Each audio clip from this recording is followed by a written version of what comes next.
Welcome to Lee's Famous Recipe Chicken Thursday Night Lights, presented by Cincinnati Area Toyota Dealers. Tonight from Clayton, a GWalk matchup to close the 2024 regular season as the Northmont Thunderbolts host the Springfield Wildcats. Good evening and thank you for joining us. I'm Matt Digby, joined by Keith Byars. We'll also hear from Joshi later on in the program. And we are set for what should be an entertaining matchup because both teams already have clinched playoff berths, so they do have one game to look forward to next week. But make no mistake, Keith, they want to end the regular season on the right note. They're not looking past tonight. No, not at all. Both teams want to win this game tonight. You want to go into playoffs with momentum. You already have playoffs clinched, but you don't want to stumble in the playoffs. You want to go on the high street. So I'm looking forward to a great effort out of both teams tonight, Northmont and Springfield, so we're in for a dandy.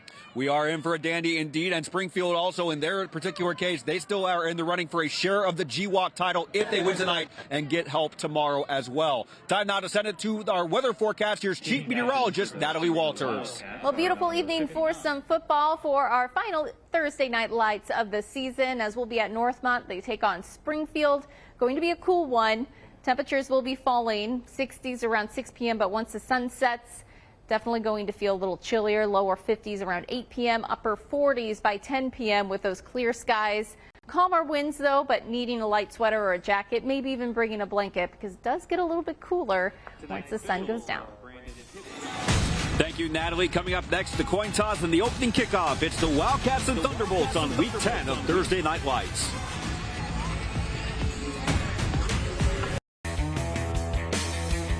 Moments ago, the Big Sandy Superstore coin toss. Northmont won the toss, elected to defer, so it will be the Springfield Wildcats getting the ball to start the game, and they will be going left to right across your screen once play begins. You see Brady Lupton, one of the Northmont co-captains, they choosing to go towards the north end zone, so they'll be going right to left across your screen when they get the ball in the first quarter. Springfield will be going left to right toward the south end zone. As Northmont is ready to enter the field, and there you see that is not an optical illusion. We will have a parachute entrance coming up momentarily, as here come the Northmont Thunderbolts looking to put behind a tough losing skid over the last couple weeks. They did win their GWalk opener over Beaver Creek back in week 4, but they have not been able to replicate that success since. A back-and-forth contest last week at Miamisburg, but it was the Vikings getting their first conference win of the season, 30-27. So right now, Northmont at 2-7. We mentioned again, Keith, they're still in the playoffs regardless next week, but they still want to close the season on a regular season on a high note tonight. Yes, you want to have some momentum going into the playoffs. I mean, the only thing you're guaranteed is 10 games, and after 10 games, you look and see if you have if you qualify for the playoffs, and they have, so they're going to get an opportunity to make a splash in the playoffs. But to do that, you want to finish the regular season on a high note. You don't want to stumble into the playoffs. You want to go in there with some momentum. Right now, Northmont is 11th in the Region 2 rankings, so they would be in line for a road game. Springfield 4th, they would be in line for 2 home games. Right now, let's pause for the national anthem.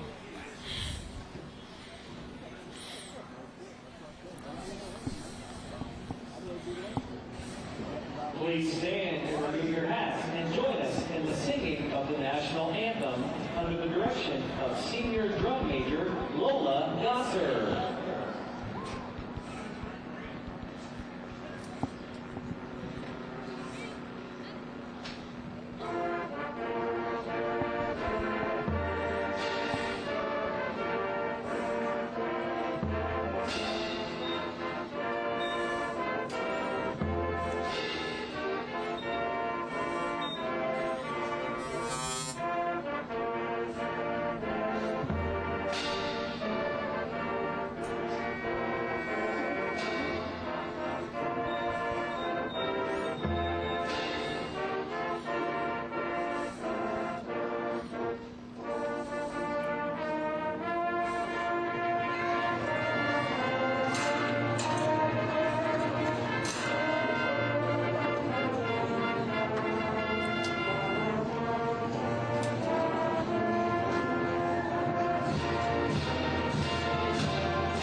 The colors tonight presented by Northmont's JV Junior ROTC as we're waiting the arrival of a parachute entrance.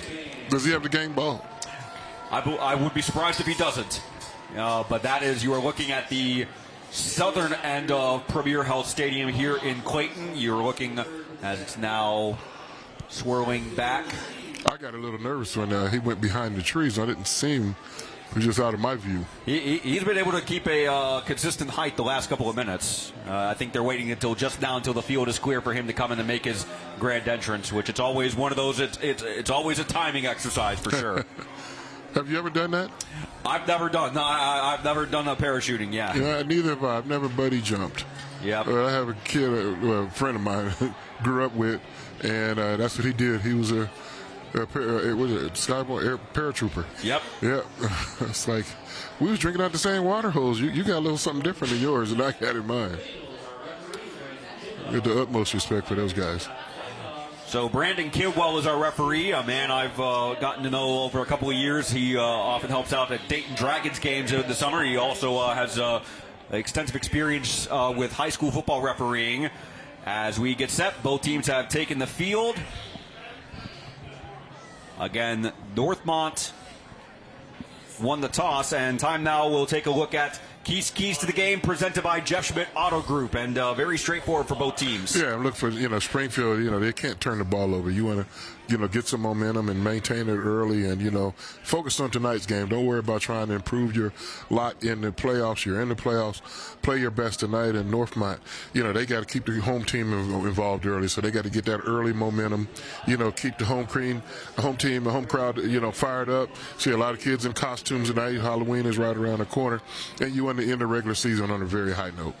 A healthy crowd of students who have made their presence here already tonight at Premier Health Stadium, dressed up festively for Halloween, because the likelihood that this will be Northmont's final game here at Premier Health Stadium in 2024. Again, they are currently 11th in Region 2, which right now that would mean a road game next week in the first round of the playoffs.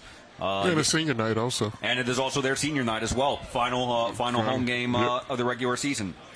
Keith Byars, the man to kick it away for Northmont, excuse me. One man deep to receive for Springfield, looks like number 7 for the Wildcats. As this kickoff presented by Carol Wirtz Tire Company. Final game of the 2024 regular season of Thursday Night Lights. It's taken by the up man. So it will be first down and 10 for the Wildcats upcoming. That was number 18 on the return, Daquan Shaw for the Wildcats, as we will soon get a look at the starting lineup for the Wildcat offense. They will go with a 1 running back setup, 4 wide receivers, and there's the quarterback, senior Brent Upshaw, who has really grown into his own as the Wildcats quarterback this year. After it was a by committee setup somewhat last year, this year it has belonged strictly to Upshaw. Here's the first handoff of the game. It's DeAndre Long, quickly past the 40-yard line to about the 43-yard line. Good for a gain of about 5 yards. Again, here's a look at the Springfield starting offense. Only one non-senior on this offensive line for the Wildcats. It's Marquise Myers, the sophomore. Everyone else, left tackle, left guard, right tackle, they are all seniors. So a very experienced group. Again, the Wildcats, next week they will begin their trek to potentially make it to Canton for a 4th straight year and potentially bring back a first state title. On 2nd and 5, this is Long. One broken tackle, past midfield, and inside the 45-yard line, pushed out of bounds, but not before gaining a first down presented by Arby. So 2 very efficient runs to start off the bat for DeAndre Long as you see the starting defense for Northmont. Yeah, absolutely. Springfield is doing exactly what I thought. They're definitely going to run the football. Maurice Douglas loves to be physical, run the football, and they want to come establish some momentum right away and, strike first. A 3-4-4 setup for the Northmont defense as Springfield begins a new series at the Thunderbolt 46-yard line. This is Long again up the middle, inside the 45-yard line to about the 43.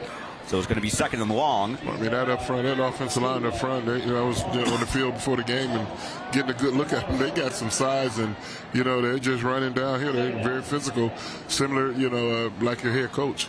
I've always said teams take on the personality of the head coach, and that's Maurice Douglas' style. Again, only the center for the Wildcats, Marquise Myers II, is a sophomore. Everyone else on that Springfield O-line is a senior. As we mentioned, our closed caption sponsor tonight, Thrush and Son. 2nd and 7, Long again. He's taken the handoff all 4 plays of this drive, and he moves inside the 40, going to bring up 3rd and a little more than 3 for the Wildcats. Yeah, I mean, if you're Long, you're loving it. Hey, Maurice is, hey, we're going to, hitch our trailer to you and making a statement early in the game. 4 plays, 4 runs. I mean, 5. This is 5th play coming up. So, they've had some success early running football, and looks like this probably be the first time they're going to pass it. For progress, they marked it at the 40-yard line, and it will indeed be Upshaw's first pass attempt of the night. Going downfield, has a man with a step, and caught by Jamar Montgomery. That's a Springfield touchdown from 40 yards. Touchdown presented by Donatos. I'll tell you, he probably needed two footballs on that one. They were both receivers in the same area. They was trying to sprint to the spot to get there first. They lulled them to sleep, play all these running plays, and play action pass goes over the top. Good call by the offense coordinator. Well, good awareness by both Jamar Montgomery and Sherrod Lay. He also got behind the Northmont defense to give Upshaw several options to choose from. But a 40-yard touchdown on the 5th play of the game at 10:03 in the first quarter. And this will be Nate Hudson to attempt the extra point. And we've seen in games throughout the season how critical extra points are. Yeah, we got a flag already. I heard the whistle before the snap was ball. First, we do have a flag. They may have seen early movement. Yeah, let's hope we don't have a repeat of last week when the referees got flag happy. There were plenty of highlights last week between Dunbar and Belmont. No shortage of highlights. No shortage of highlights. The stripe search wanted to be involved. Okay. Extra point's good. Personal foul. So the extra point stands by Nate Hudson. Springfield, 5 plays and a touchdown to open proceedings here on Thursday Night Lights. Northmont's first drive after the break. The house as we greet you from Premier Health Stadium in Clayton. A couple of Northmont fans enjoying the evening here at very appropriate football weather. I know, Keith, in your opinion, every day is football weather. But the fans definitely not letting the it's a cooler, more traditional night of football weather. Exactly, yeah. We've had great weather. I will admit, great weather for golfing earlier this week. I had a chance to hit a course in the Miami Valley back on Tuesday. No, you got your one up on me. I didn't get a chance to play this week. Well, I'm going to make it up Monday when I go to Miami. I'm going to Miami for the Dolphins Arizona game. Oh, very nice. Alumni weekend for the Dolphins, so I'll play that Monday in the Dolphin golf tournament Monday. And Saturday I'll be at the Buckeye game. Buckeyes at Nebraska, so hope we take our frustrations out from Oregon on those Cornhuskers. They've had a week they've had that extra week to digest what exactly went wrong in that back and forth battle with the Ducks. And then I'm going to eat dinner on Friday night with the football team. Exactly. This kickoff presented by Carol Wirtz Tire Company. You may have missed the flag right after the extra point. It was assessed on Northmont, so that's why the kickoff has been moved up to the 45-yard line. Nate Hudson will send it out of the end zone. That kickoff presented by Carol Wirtz Tire Company. So a touchback. The Thunderbolts will begin their first drive at their own 20-yard line. Here's another look at the touchdown pass from Brent Upshaw to Jamar Montgomery. Good play action pass. You had 2 receivers wide open. And the defensive back was stuck in the middle. Like, I don't know which one to cover. Just that general confusion there. Jamar Montgomery and Sherrod Lay was the other receiver back deep for the Wildcats. How about that? Yeah. I'm sure they'll straighten that out on the sideline, but you got 2 guys open. All Upshaw had to do was just lay it up there. He knows one of those guys is going to run up under it. Now it's Northmont's turn. First and 10 for the Thunderbolts. Brady Lupton, the senior, taking the snap, and we got a flag on the play before the snap. And it looks like it may be backed up 5 yards further. Number 78. Indeed, a false start. Still first down. I was able to speak with head coach Tony Broering yesterday. He said there were a lot of guys that were out injured that he hoped would be able to return to in time for next week's game. As first we take a look at the RB scoring summary. Springfield with a 5-play, 62-yard drive, ending in the 40-yard touchdown catch to Jamar Montgomery. But going back to a lot of injuries that Tony Broering hoped would be back, but one of those is Bryce Staggs, who usually is the quarterback But it has been Brady Lupton, the senior, who by trade is a wide receiver. He's been taking a lot of snaps under center, including the starting lineup tonight. On the carry, but Callion Grant initially by number with the 59, carry Royce for Rogers. Northmont, as here's the Northmont starting Second lineup. down. Again, Brady Lupton, the quarterback, Callion Grant, the lone running back, and 4 wide receivers identical to Springfield's starting offense. The Wildcats also going with 4 men out wide. I've been watching Northmont over the years, and they like this wide open attack. They've had some great quarterbacks that come through here too. I remember Belton from years ago, left-hander. And here's Brady Lupton on the run, but this pass tipped and intercepted. Tried to lift it over a man to Braylon Russell, but it was read cleanly by number 21 for Springfield. That was Rashad Walker-Cherry. So a very big swing in favor of the Wildcats, and they take over with great field position in the red zone. Yeah, sometimes when you don't have your normal quarterback in there, you miss out little things like decision making. I know what he wanted to do, but sometimes you got to know when a bad play, but they got your defense, just throw it away. Sometimes they got to throw that away. You got to give Springfield credit. They had it all covered up and took advantage of it. Yeah, Lupton had 2 teammates in the option to throw that to. Braylon Russell, who was beyond the 2-person Akeem Shabazz, quickly became into a defender. They had no window to get him the ball, though. With Rashad Walker-Cherry providing the coverage as Springfield takes over inside the 15. It's a handoff to number 17 down to about the 2-yard line. That's Emilio Dorvell Jr. on the run, and that should be good for a first down in the red zone. So a first down for Springfield presented by Arby's, and they have started this drive in the Donato's delivery zone. Donato's Pizza, great call for after the game. Order online for pickup or delivery at donatos.com. Every piece is important. Yeah, if you're Northmont, if you've ever needed a turnover, this is the time to get one. Dorvell on the carry again. Quickly got around one man and looked like he had enough angle, but maybe he was ruled short of breaking the plane. So I think Dorvell just trying to be perfect. Sometimes you got to slam it up in there. Can't study your feet looking for too much. That's a good tackle, though. Very clean tackle. Really good tackle for a Northmont player. On the part of number 17, Aiden Pendleton, saving the touchdown for now, so it's 2nd and goal. So Maurice Douglas. Yeah, sometimes you just got to just slam it up there and BYOB. Be your own blocker. Let's smell the end zone, so. Norvell still the lone man in the backfield, and he again takes the handoff, and again he will not get near the plane. Stout defense. Yeah, he run to a green wall of Thunderbolts. Among those on the stop, number 48, Zach Griffith. So 3rd and goal all of a sudden.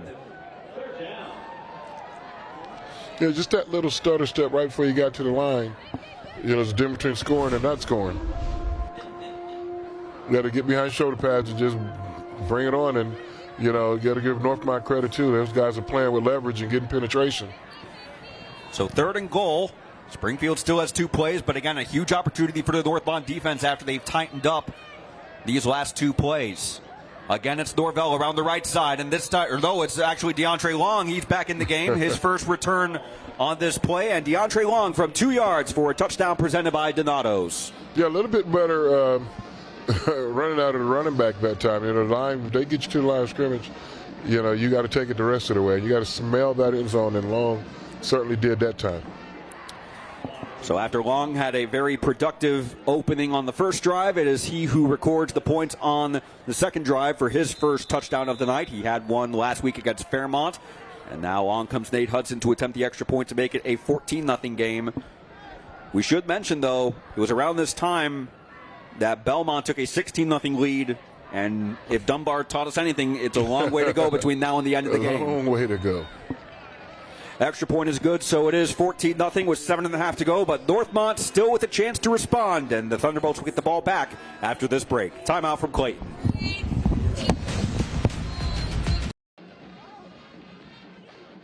Watching on MyTV Dayton or on Facebook, be sure to interact with us on X, the social media platform formerly known as Twitter. Be sure to use the handle @Dayton247now. A live look at the Springfield band and the color guard team as the Wildcats off to a 14-0 lead in the opening 4.5 minutes of game time here in Clayton. It's a little chilly out there for for the fans, not for the football players. And, you know, when you jump, your home team, the visiting team jumps out to a 14-0 start, that sideline gets a little warmer and the home side gets a little chillier. So, but this is only Northmont's second time with the football. They only had the ball 2 plays so far, and then they're down 14 points. And so you got to get something established and try to, you know, capture some of that momentum. This kickoff presented by Carol Wirtz Tire Company. It's taken by, on the far sideline, by number 88. That's Jaden Smith. Just shy of the 20-yard line, so that's where Northmont will start their second drive. We're going to start with a look back. Here's the interception that started this most recent drive for Springfield, giving them great field position. Rashad Walker-Cherry stepping in front of the pass, and then 2 stops on goal-to-go situations by the Northmont defense. Northmont was about to hold them, and then on third down, look at first down, second down. That's good defensive stand. That was Emilio Norvell on both of those 2 plays, but then DeAndre Long re-entering. Not so. On third down, and Long was able to find the hole for his first rushing touchdown of the night. That capped off a 4-play, 12-yard drive. That is your Arby's scoring summary. From the 16-yard line with 7:30 to go in the first quarter. 1st and 10 for the Thunderbolts. And this is the first carry of the game for number 24. Quickly out across the 20-yard line to about the 25-yard line. That's a hard-fought run by Quentin Churchman, number 24, the junior. And setting up second down and short for the Thunderbolts. He was able to find a hole quickly and set up a positive game. Yep, I mentioned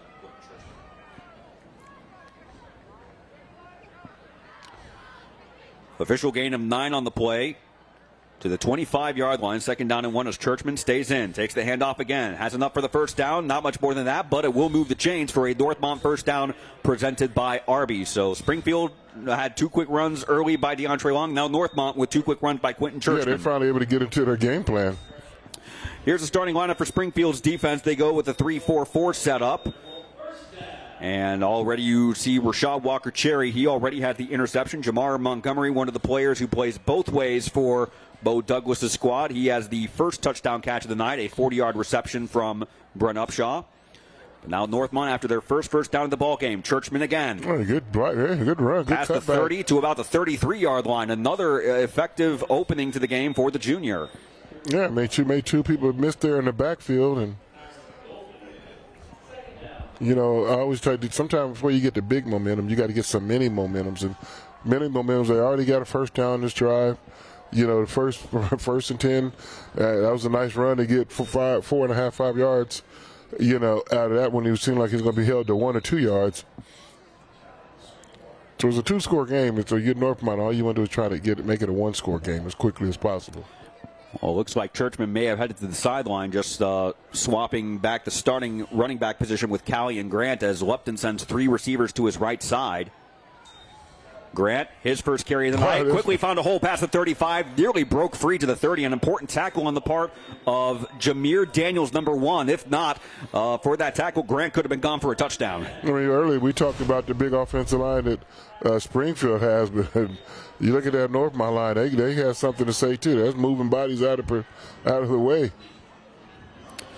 We have a timeout taken as Northmont did pick up that first down presented by Arby's, and they are quickly out to their own 40-yard line with 5:44 to go. So this is kind of a situation very much like what we saw last week with Dunbar. They fell behind early 16-0 to Belmont, but they did not panic. And now a situation, there's head coach Tony Broering in the background. They're not going to panic either, even though they're down 14-0. They know this is a tough game. The GWAC is always a tough conference, and there's a long way to go between now and the end of the football game. Yes, you're right. I mean, you know, like I said, they're used to throwing the football and running it. So when you have a wide open offense where you just can score in bunches, you're not going to panic being down 14-0. Well, be sure to tune in tonight at 11 o'clock on ABC 22 for Dayton 24/7 Now. Elise Coulter will have a roundup of all the news from the Miami Valley and around the state of Ohio. A lot of election-related news taking place. Again, we are just under 2 weeks until Election Day. That's coming up tonight at 11 o'clock. Well, I voted on Monday. Very nice. Did my civic duty. On first down, handoff to Grant. It's been all runs this drive. Grant trying to get back to the line of scrimmage. He'll actually manage to pick up a gain on this play, but a flag pending. And now they're saying it's ball was Grant knocked on loose the carry. There and was a recovered by Springfield, but we'll check the flag. Recovered by number I need to see that, but I didn't see the ball come out. Play. My view, the naked eye, I thought Grant may have been down, but we'll see first off what the flag is.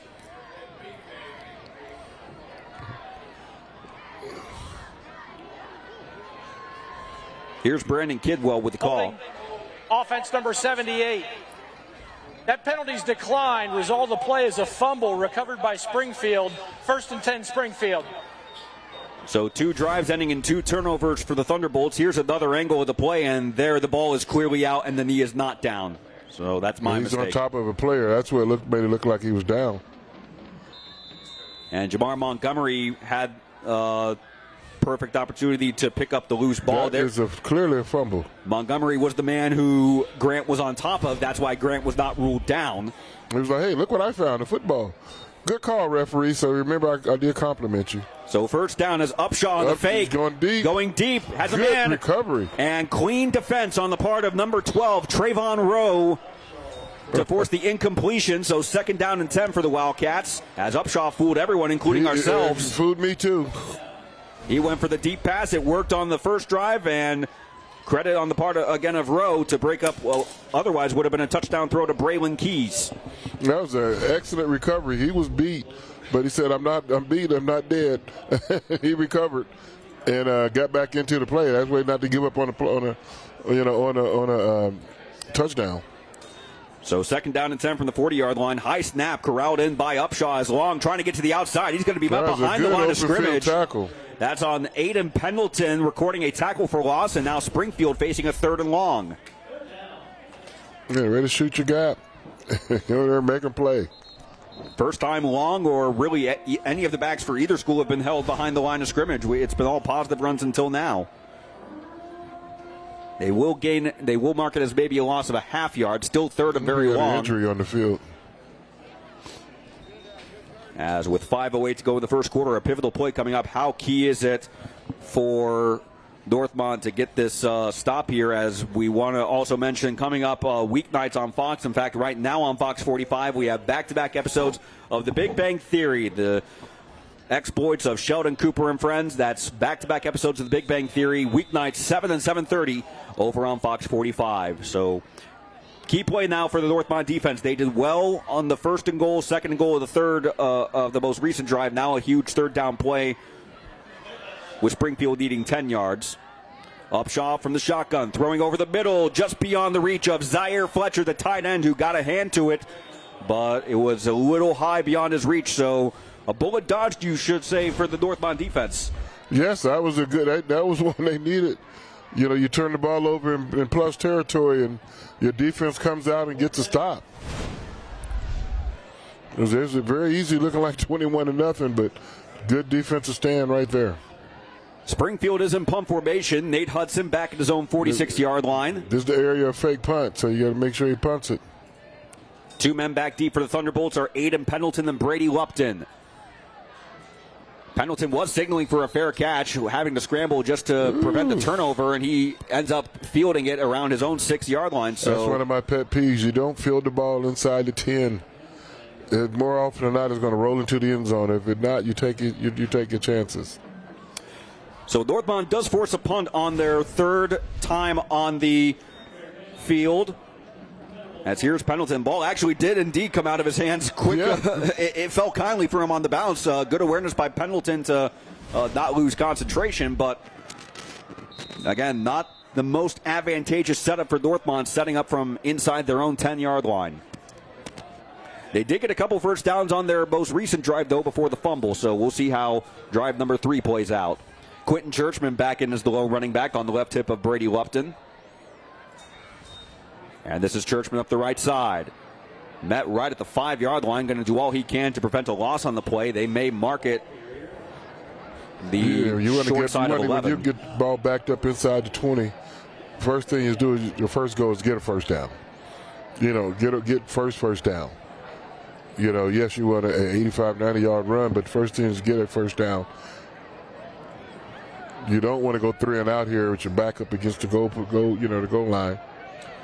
Lupton, one of several seniors honored pregame, playing likely his final home game here at Premier Health Stadium.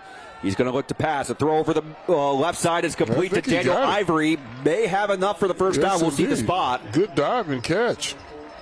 Daniel Ivory, another senior, making that reception. And great adjustment by him to record. That is indeed the first pass complete for Northmont this evening. They will mark him about 1.5 yards short. So 3rd and short around their own 15-yard line. So they're not completely backed up in the shadow of their own end zone. Not completely. This is a crucial 3rd down here. And it's Churchman again. This time he does have a first down. He's Quickly out running. past the 20 and still on his feet to the 24-yard line before eventually being wrestled down. But it is Churchman to record the first down presented by Arby's and keep the drive going for Northmont. That's another late flag. Back at the 15-yard line, looks like.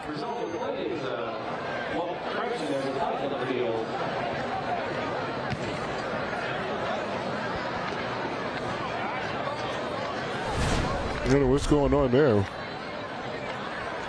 I only saw the one flag. Are they talking about another flag at the other end of the field? It has to be a dead ball foul. Has to be a dead ball foul. After the play, personal foul, unnecessary roughness, number 66 of the offense. That'll be half the distance to the goal. It is a dead ball foul. Northmont gained the line to gain, so it'll be 1st and 10. 2 steps back. Very much for you said it better than I could. Because the first down, the line to gain was reached, the first down will stand. However, here's another look at the play. Oh, that's just not smart. That wasn't the best move by 66, but the referee got to give him a warning first to get Lupton control of it. On first down, going deep down the far sideline. Falling incomplete, intended for Ivory, but a late flag right there at the 38-yard line. There's a flag on the field. Dare I ask, is that a makeup call? I would think so. Because it can't be. Is a pass interference he's going to call over there? You see Brandon Kidwell right now motioning, holding right now, or is he just waiting for the signal? Pass interference. There it is. Defense number 2. That's a 15 That'll be yards. a 15-yard penalty from the previous spot. Result enforcement, first down. Okay, so now we're ready to play some football. So here's the deep pass. It was one man in coverage running alongside Ivory. I'm trying to find out where the pass interference was. Sincere Keys, it looks like that's who it was called on. Like you said, I think that's a makeup call because, the Northmont player was, Ye was chirping John Taylor. But that's when, come on, referees, you got to talk to the players. Football's an emotional sport, and that's not how you get control of the game. From the 27, 1st and 10. Lupton faked the handoff and has a hole up the 30, close to about the 35-yard line. Great job by Quentin Churchman to sell the fake in motion. And Lupton, on his first QB keeper, gets a positive gain of close to around 8 yards, sets up 2nd down and short.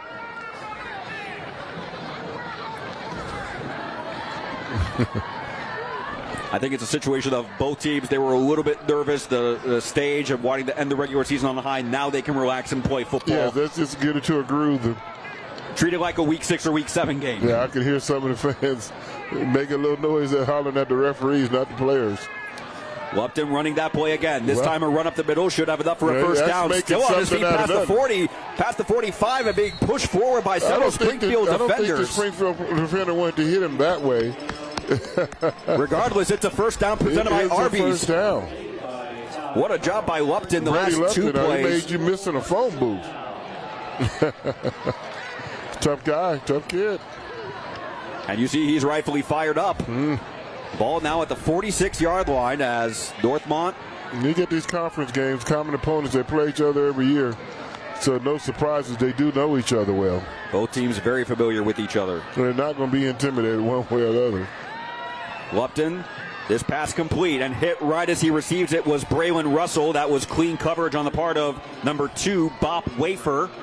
Real first name Quenta, but he goes by Bop. Bop. Okay. I won't even ask why. But that is good for a gain. But it just reminds me of a song from the 70s. Yep. Called The Bop Gun. Hit me with the Bop Gun, and he hit him with a Bop Gun. Parliament Funkadelic, 1977. Well, good job, though, by Braylon Russell on the reception. That is a gain of 3, brings up 2nd down and 7 from the 49-yard line. We're under 1:25 to go in the first quarter. Northmont on their 3rd drive of the ball game, by far their best drive of the game. Lupton, play action. Has time, and that pass nearly intercepted. That was a naked boot, but they weren't quite on the same page. Braylon Russell was the intended receiver, but there were several Springfield defenders that had a very good chance at intercepting that. Among them, Rashad Walker-Cherry, who already has 1 pick on the night. Yeah, I think somebody ran the wrong route, and I want to say it's the receiver. He tricked the quarterback. 3rd down and 7. Clock stop with 1:09 to go in the first.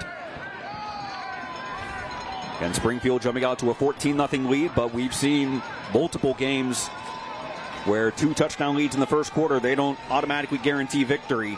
Still a long way to go, but first we've got early movement on the right side. That's one of my taboos for receivers. False start. You're not allowed to jump off sides. 88. You don't listen to the 5-yard snap penalty. count. All you do is look at the football. That should never, ever happen.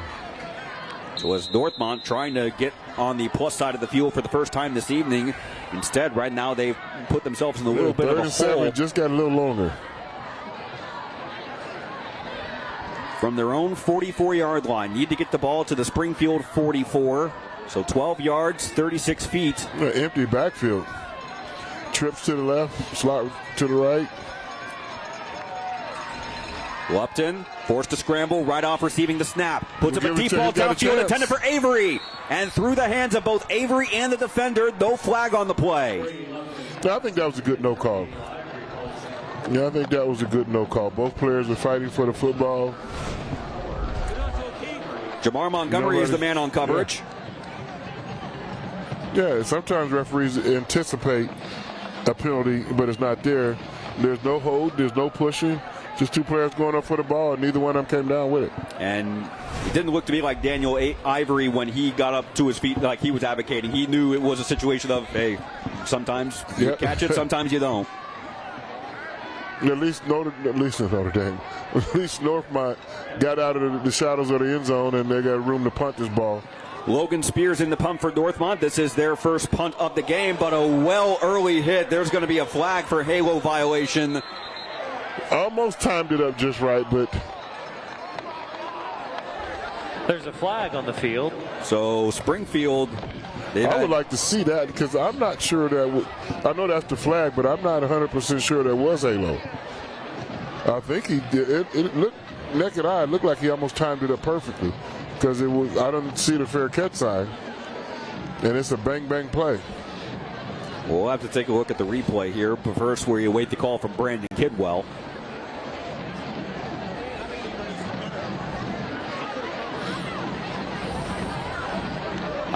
Now that you mentioned that, I don't think I saw a signal for fair catch. Interference, number 33 of the kicking team. That 15-yard penalty will be from the previous stop. 4th down. So they will back up Northmont and repeat the punt. Here's another look from behind the angle. Yeah, he's in the halo. He's got to give him 2 yards. So he's more than 6 feet. Looked like it was actually. He's less than 6 feet away from you. Yeah, you can't. You got to give him a chance to catch the ball. The angle of the ball coming down, it actually went off the back of the Northmont player's jersey from that angle. Yeah. Good call, refs. That's 2 in a row. So that will back Northmont up to inside their own 30-yard line, and they will have to punt again. And back out to receive, standing now at his own 45-yard line for Springfield, is Sherrod Lay. He was on the punt reception, but now we got a timeout taken by Northmont with 54 seconds to go in the first quarter. So an eventful game. Springfield has taken advantage of their opportunities. Northmont have taken a little bit more time to grow into the game, but right now they did get one stop. Now can the defense get another stop? That's the key right now. You're right. I mean, ever since the opening kickoff, everything's been played, in the south part of the 50-yard line. Northmont started to open the drive, just shy of the 40. Then a couple plays later, everything's been inside the 50 on that sideline. There's Northmont head coach Tony Broering. He had said, I brought up the question, the fact that Northmont, they are secure in knowing that they do have a playoff game next week. I did ask him, what's the importance of making sure they're ready for tomorrow night? And he said, I don't let the team look ahead. They are ready for this game week by week. Last week, the focus was on Miamisburg. This week, it's going to be on Springfield.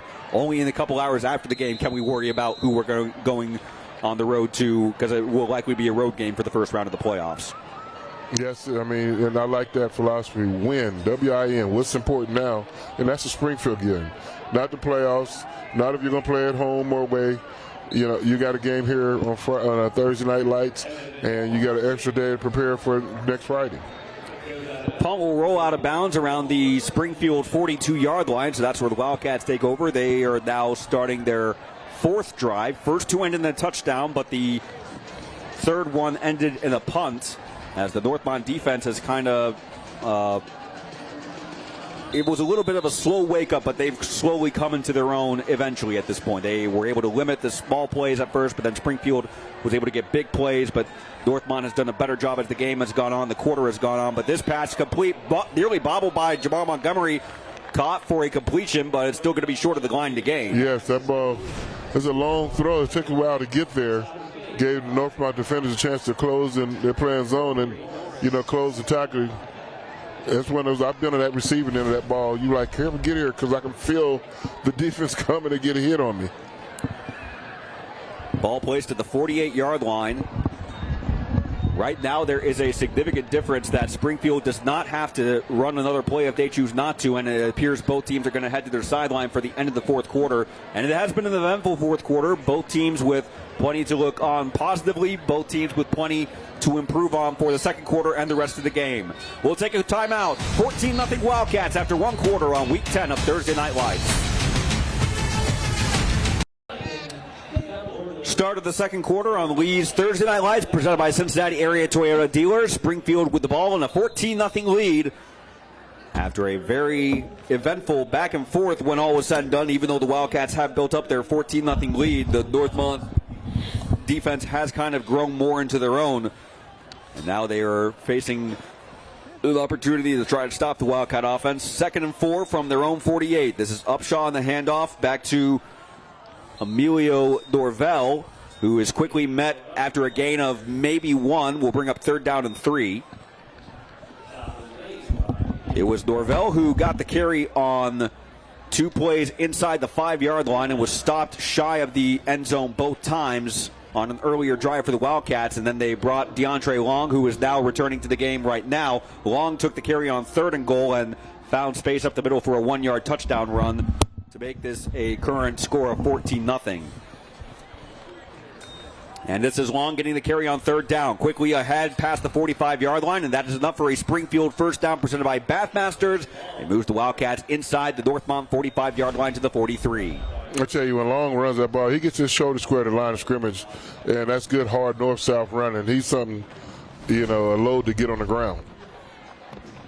Among those on the stop there, you see number 22 for Northmont, Corey Norris.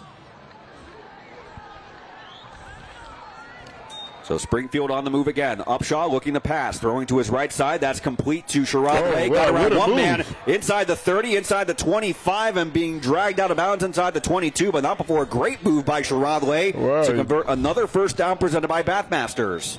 Almost looked like Patrick Mahomes over there working that sideline. It looked like you're going to get him out of bounds, and that's just speed.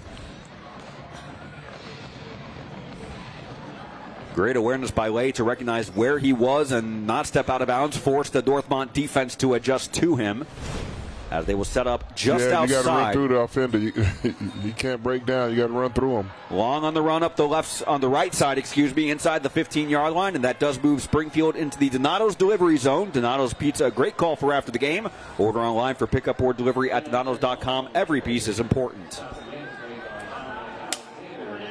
And there is a timeout for an injured player at the 10:42 mark of the second quarter.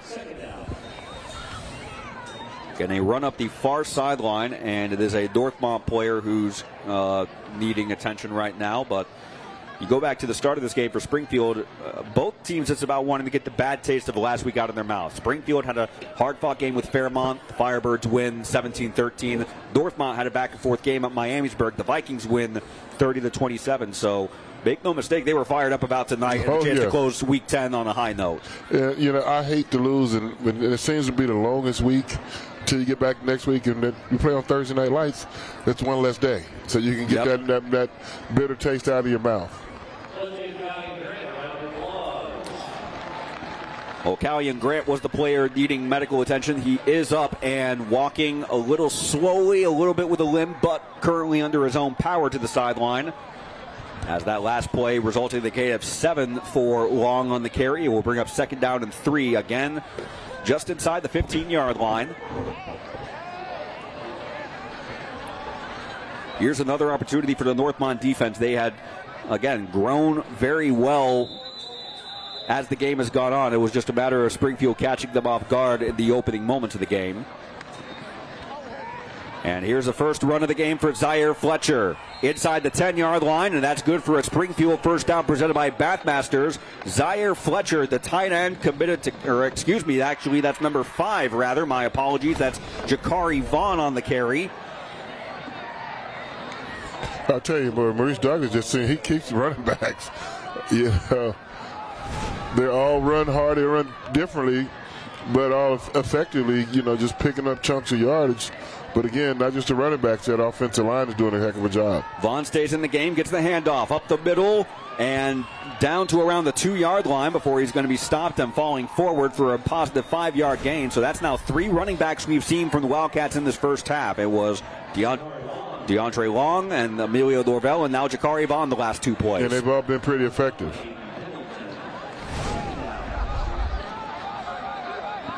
Under 10 minutes to go in the half. Halftime report with Tage Joshi coming up shortly. This is Vaughn again. And looked like he may be a little bit short. I don't think so. I don't think he crossed it. Once again, the Northmont defense forcing Springfield to reevaluate. He's stout down here. It's a 3rd and goal. Among those on the stop, you see number 6, Dominic Alexander. So another opportunity for the Thunderbolts defense. But I'm with Maurice Douglas. If I think and know him well, if they don't get it here on 3rd down without a major loss, I think they're going to go for it on 4th down. So you got to prepare to stop them twice. It is Vaughn up the right side, and a wide open hole. Got a block from his teammates, and Jakari Vaughn for the first time this evening into the end zone for a 2-yard touchdown run. That touchdown presented by Donatos. Yes, I mean, Maurice Douglas and that offensive coordinator, they're going to trust that offensive line. They pick and chosen when they decide to throw the ball. So they run first team. But you got to respect the play action passing. And when they went to it, it's been there more often than not. And, if you're Northmont, you got to take something away from Maurice Douglas.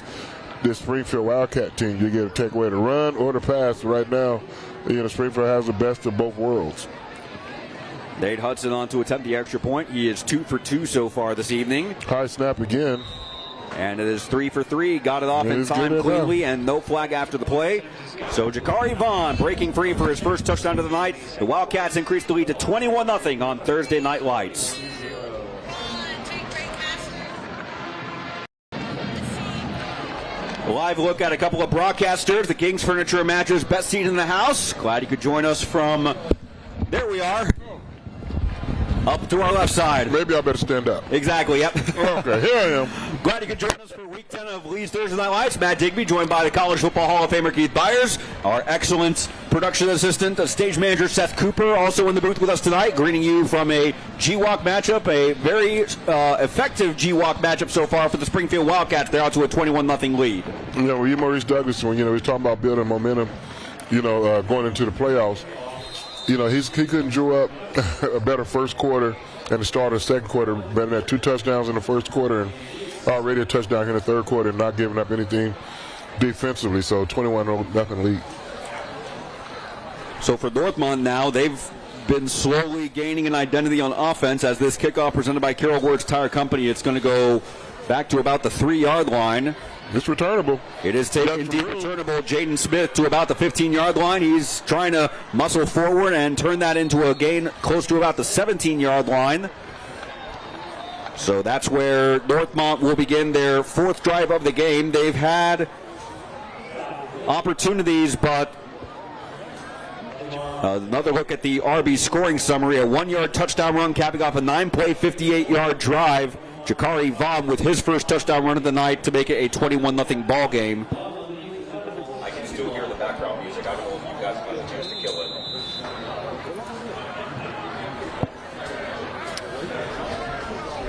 So now Northmont, their very first drive ended in an interception. Since then, they were able to get a couple first downs, but each of their drives have been ended in a punt so far since then.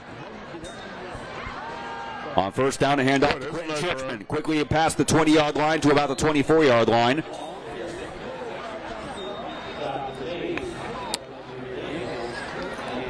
Churchman has really taken the reins as the lone running back, especially with Callie and Grant. He did need a stoppage of play for medical attention. He was able to walk back to the field, but he has not yet returned since then. Yeah, I think he's still in the tent, if I'm not mistaken, down on the sideline. In the meantime, Churchman has done a lot of the done a lot of the lifting for the Northmont offense, especially on the ground game. As here's Lupton looking to throw back to his 12-yard line. This pass complete to Churchman, and that should be good for a Northmont first down presented by Bathmasters. It's out past the 30-yard line to the 34-yard line.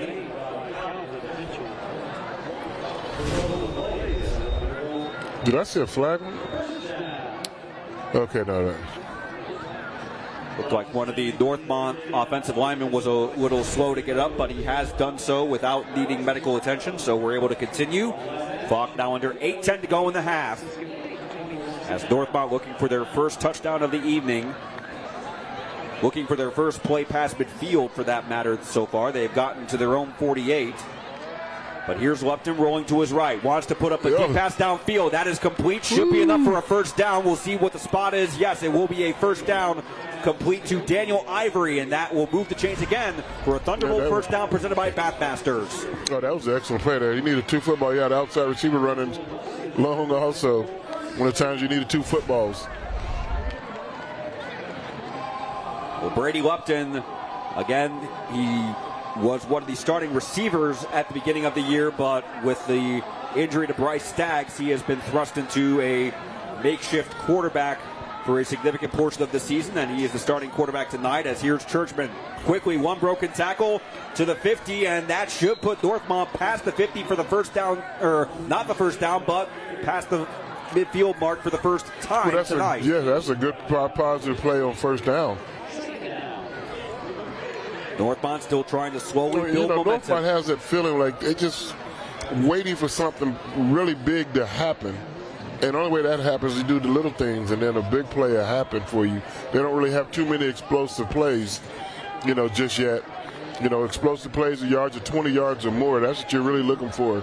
Springfield has broken off a few of those already tonight.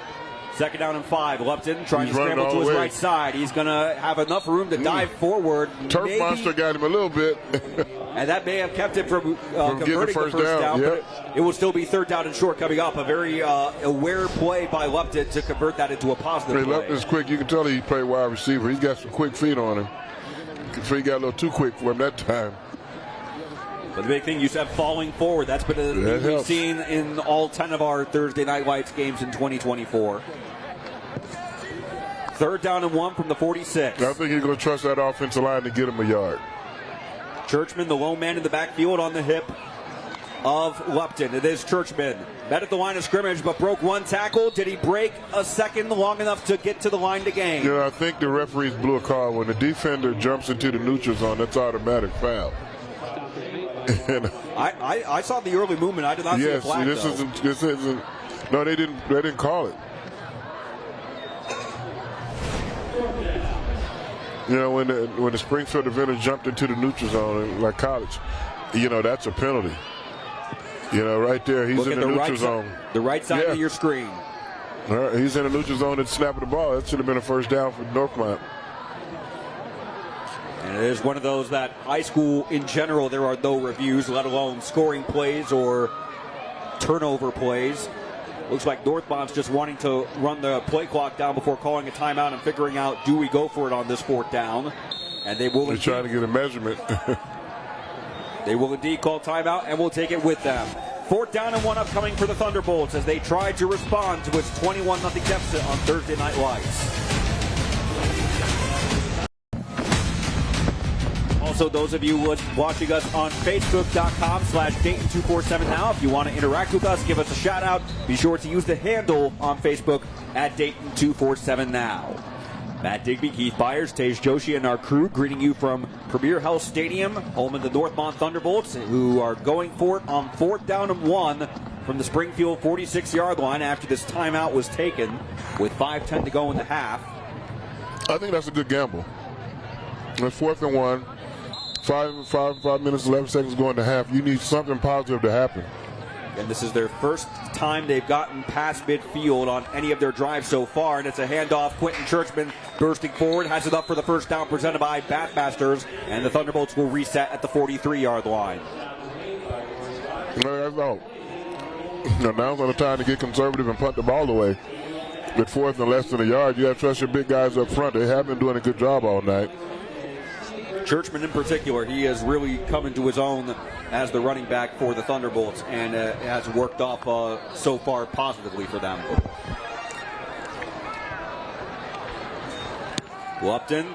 He's in the secondary. Big hole inside the 35 and up forward inside the 30 to about the 27-yard line, or maybe they'll make it 28. Regardless, it is another first down run for Quentin Churchman. It's a Northmont first down presented by Bathmasters. The defensive backs don't like to see that running back coming barreling down unscathed at you. They like to see him limping or something a little off balance, but he just hits this hole hard. Good blocking up front, and next thing you know, he's in the secondary. Great job indeed by the offensive lineman. The safety saved the tackle there. They were the MVPs of that play, the Northmont offensive line, creating that wide open hole for Churchman to run through. Oh, yeah.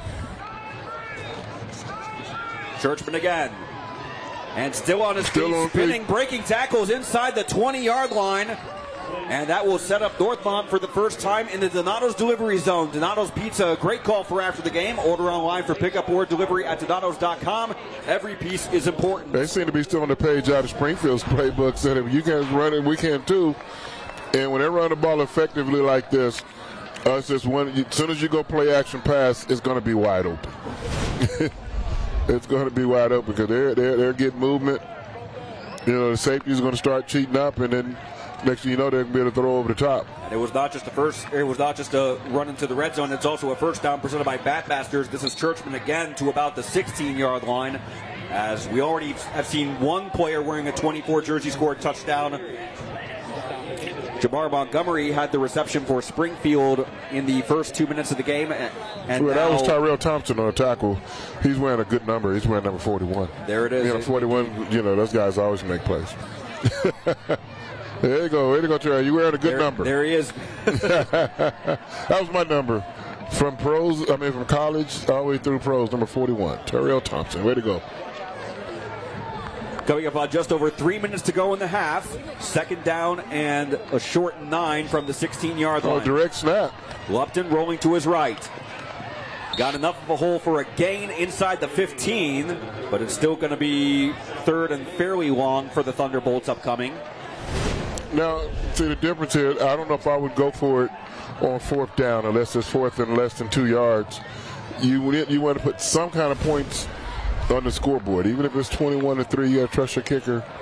It's better than 21-0. But they're not thinking about 3s or 0s. They're thinking about 7s right now. My players. They're at the 15-yard line of Springfield. Need to get to the 8-yard line. So third down and a short 8. Clock now at 2:20 and counting. Lupton throwing to his right side. That pass is batted and complete. Clean coverage on the part of number 21, Rashad Walker-Cherry. And now the Thunderbolts have reached 4th down to the red zone. Now it's decision time. What do you do? I don't see a kicker run out there in the field. They would be looking at a 32-yard field goal attempt right now. And it didn't necessarily look like Cherry. It looked like Akeem Shabazz had a chance to make the catch anyway. That Cherry was just a step behind. In front of you.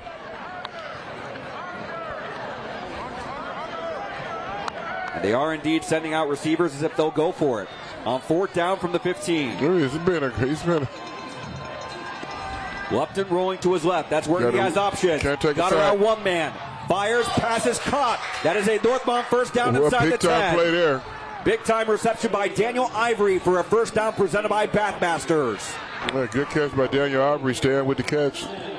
He's wearing 41 too. He's got it inverted as a 14. Exactly. And now Northmont trying to go quicker tempo. We're coming up on 2 minutes to go. It's a handoff to Callian Grant inside the 5 to about the 3-yard line. Good to see Callian Grant back in the game. It is. They're running their NASCAR defense offense fast. Also the fact that they are getting the ball first to start the second half, that no doubt is in the back of their minds as well.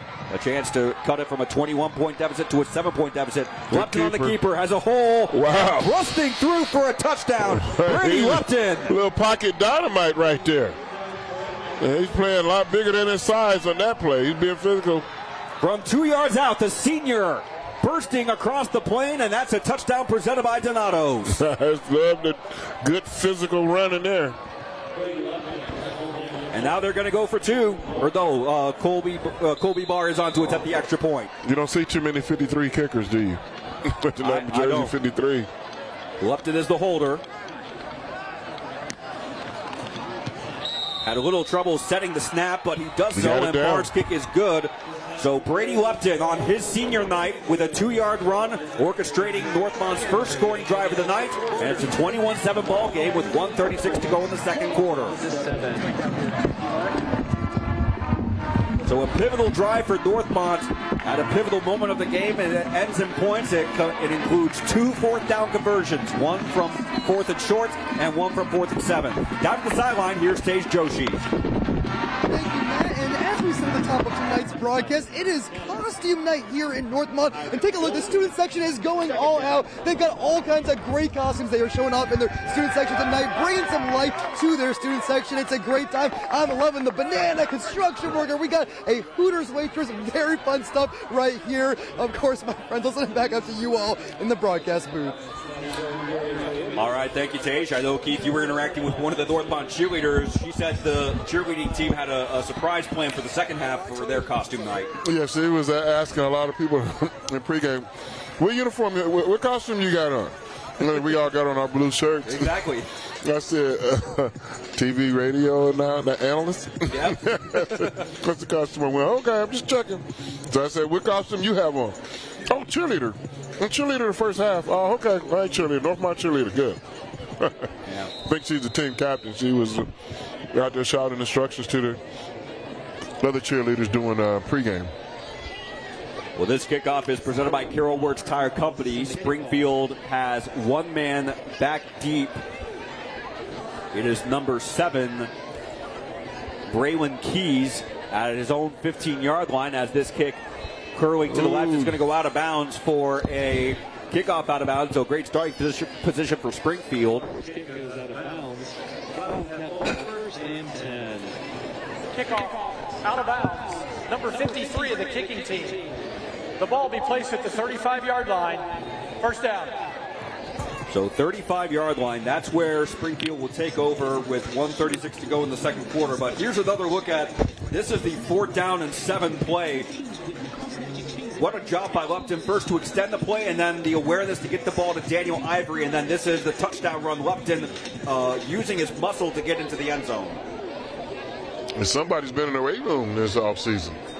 They're paying off. Leverage wins. 15-play, 82-yard drive, capped off with a 3-yard touchdown run. As we come back here live, it was a sweep out the left side and looked like enough for a first down run by Braylon Keys. That moves the chains to the 46-yard line. That is a Springfield first down presented by Bathmasters. Yeah, we get a look at Springfield's 2-minute offense, even though they have 3 timeouts. And the clock stops at a first down in high school. Upshaw looking to his right, has a man open. Did he get his feet in? Did Lay get both feet in? Far judge says yes, he did. All and right. Also, the 4 progresses up for another Springfield first down presented by Bathmasters. And you stop the clock. Good job. Great awareness by Upshaw. Even better awareness by Sherrod Lay. Oh yes. I guess the little toe tap at the end. He hung that. He kept that. He lifted up the left foot, but kept the right foot. And as Upshaw on the first down, that's another positive run to about the 35-yard line. And no question, Bo Douglas is thinking about adding another touchdown, especially because Northmont will be getting the second half kickoff. Yeah, they're under a minute right now, so Northmont, you're trying not to give up any explosive plays.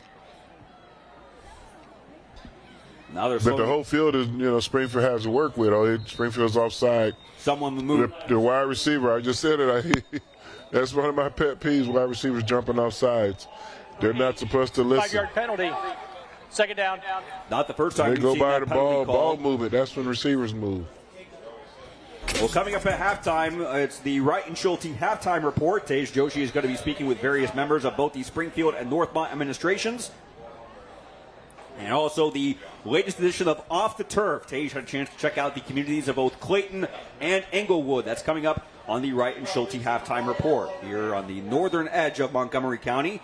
2nd and 9 after the penalty. He's got room to run if he wants to. He's eventually he thought about throwing it for a long time, and it was all he could do to get a positive gain. He does get inside the 35. Will bring up 3rd down and short with 36 seconds to go. I'm talking into it right now. Talking, testing, 1, 2, testing, 1, 2. It's in channel 1. It was a good idea. Get some very smart football player getting out of bounds there. 3rd down and 2. Inside the 35-yard line. Upshaw with plenty of time. Going down. Got a chance. And has a man. Did he make the catch? No, he did not, but there's a flag.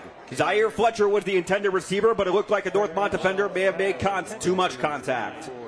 Zaire Fletcher falls incomplete. Yeah, but you're Northmont. You'd rather have a flag than a touchdown. 1, 2, 3, 4, 5, 6, 7. That's a good penalty, believe it or not. From the previous spot, result enforcement, first down. You know you're beat. Just do what you got to do to prevent the touchdown, and sometimes that's taking a pass interference penalty. Braylon Russell was the man in coverage for the Thunderbolts, as Zaire Fletcher was the only Wildcat in position to make any kind of play on the ball. Braylon Keys was a couple of steps behind. So after the penalty, 1st down and 10 inside the 20-yard line. So that has moved Springfield into the Donato's delivery zone. Emilio Norvell to about the 18-yard line. Donato's Pizza, a great call for after the game. Order online for pickup or delivery at donatos.com. Every piece is important. And the Wildcats have indeed called their first timeout at the 21-second mark of the second quarter. Be sure to tune in to MyTV Dayton immediately following tonight's game for another edition of Dateline. That is right here on MyTV Dayton at the conclusion of tonight's contest.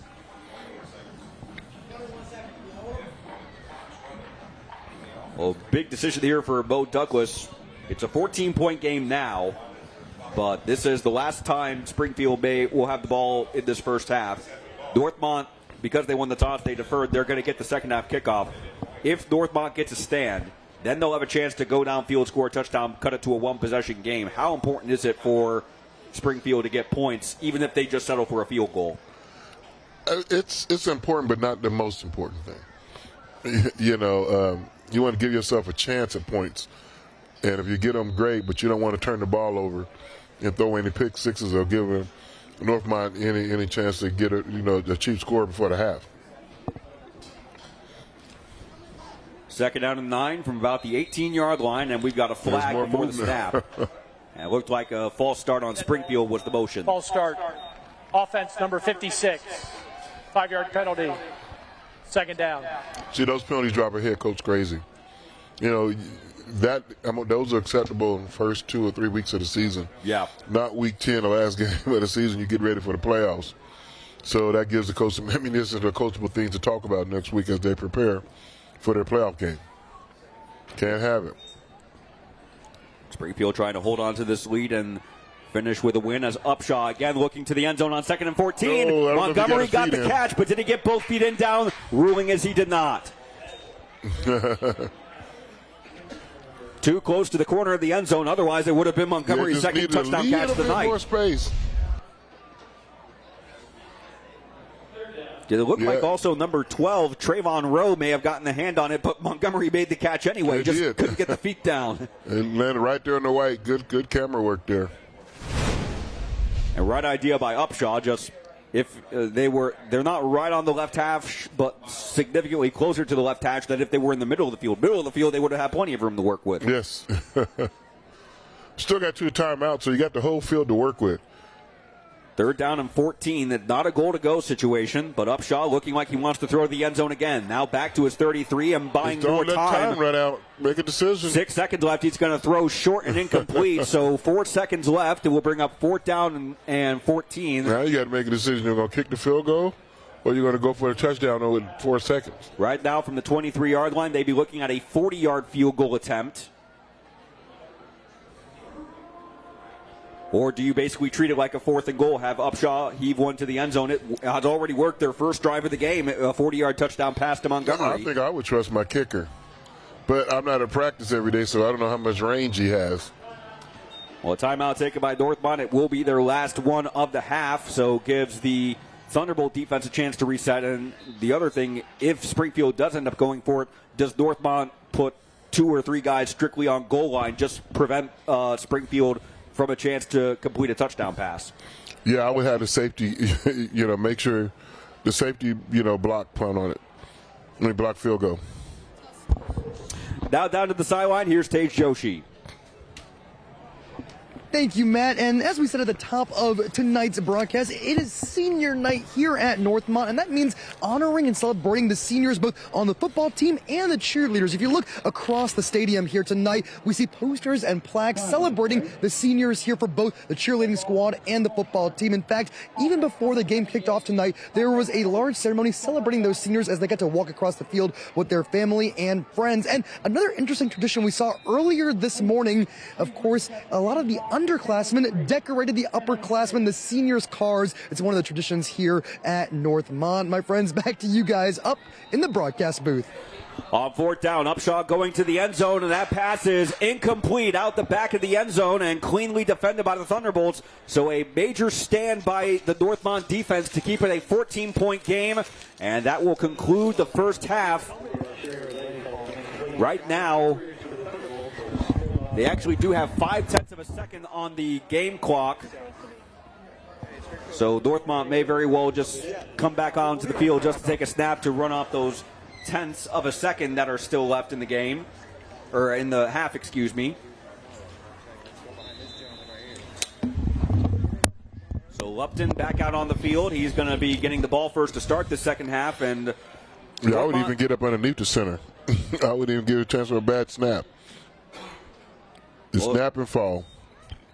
Well, 21-7 is indeed our halftime score. Springfield jumping out to the big lead early, but Northmont, we have talked about, they've slowly worked their way into the game, and right now it is a game right now, for only 14 points. Yeah, they are fortunate to be down 14.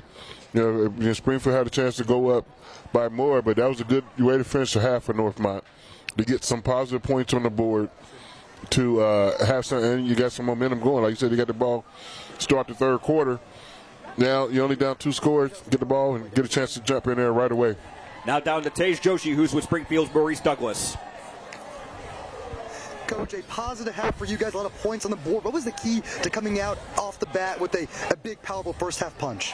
Just trying to get a jump on those guys and make them have to play from behind. We wanted to try to cause some turnovers and get a jump on them. Offense went down and scored the first drive, and then we were able to get too short in the field for our offense and let them have with 2 turnovers. We've seen physicality from both teams. What is your key to the second half? What is something you're going to go tell the guys in the locker room to make sure you continue what you've done so far in the first half? Stop the run. Is that a big key for you guys? How are you going to do that? Stop the run. We're going to load that box. He's going to have to show us he can make some passes. Coach, I'll let you get to the locker room. Thank you so much. Thank you very much, Huss. Of course. Thank you so much. And back to you guys up in the broadcast booth. All right, thank you, Tage. Wright and Schulte halftime reporters next. Springfield with a 21-7 lead on Week 10 of Leeds Thursday Night Lights. Again, halftime reporters next. Ladies and gentlemen, presenting your 2024-2025.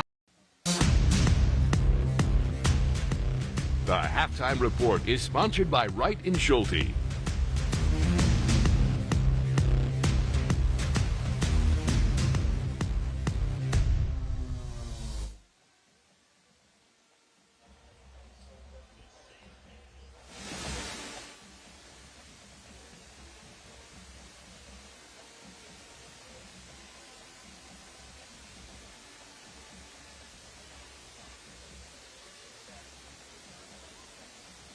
course, we got eyes on football tonight, but you are the athletic director over all of your fall sports. Tell me about something else that we need to know. Tell me about the other fall sports that are doing great things this time of year.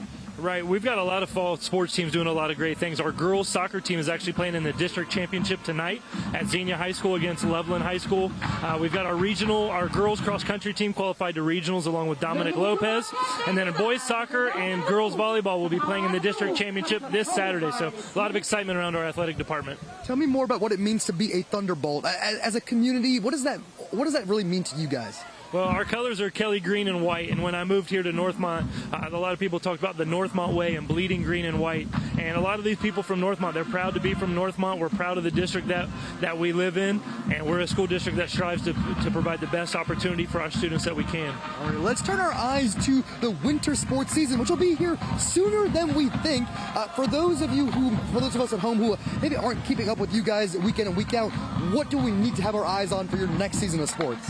I think our wrestling programs are really on the rise right now. Our boys wrestling program's doing well. Our girls wrestling programs got great numbers and really looking to have some girls make that next step to regionals and the state level. And then our girls basketball program's really growing. Our boys basketball programs really looking to finish at the top of the league this year. And I know it's not quite your realm, but of course your band's showing out big tonight. Why is your band such a big part of your athletics as well? Well, we have two great directors, Mrs. Lewis and Mr. Wisman, and they put hours and hours into what they do. They were just at Lucas Oil Stadium and Indianapolis last weekend. They put hours and hours into what they do. They're dedicated to it. Their slogan is with pride, and they try to do everything with pride. Makad, thank you so much, my friend. We appreciate you. And our halftime show continues after this commercial break with more interviews with administrators from the away team.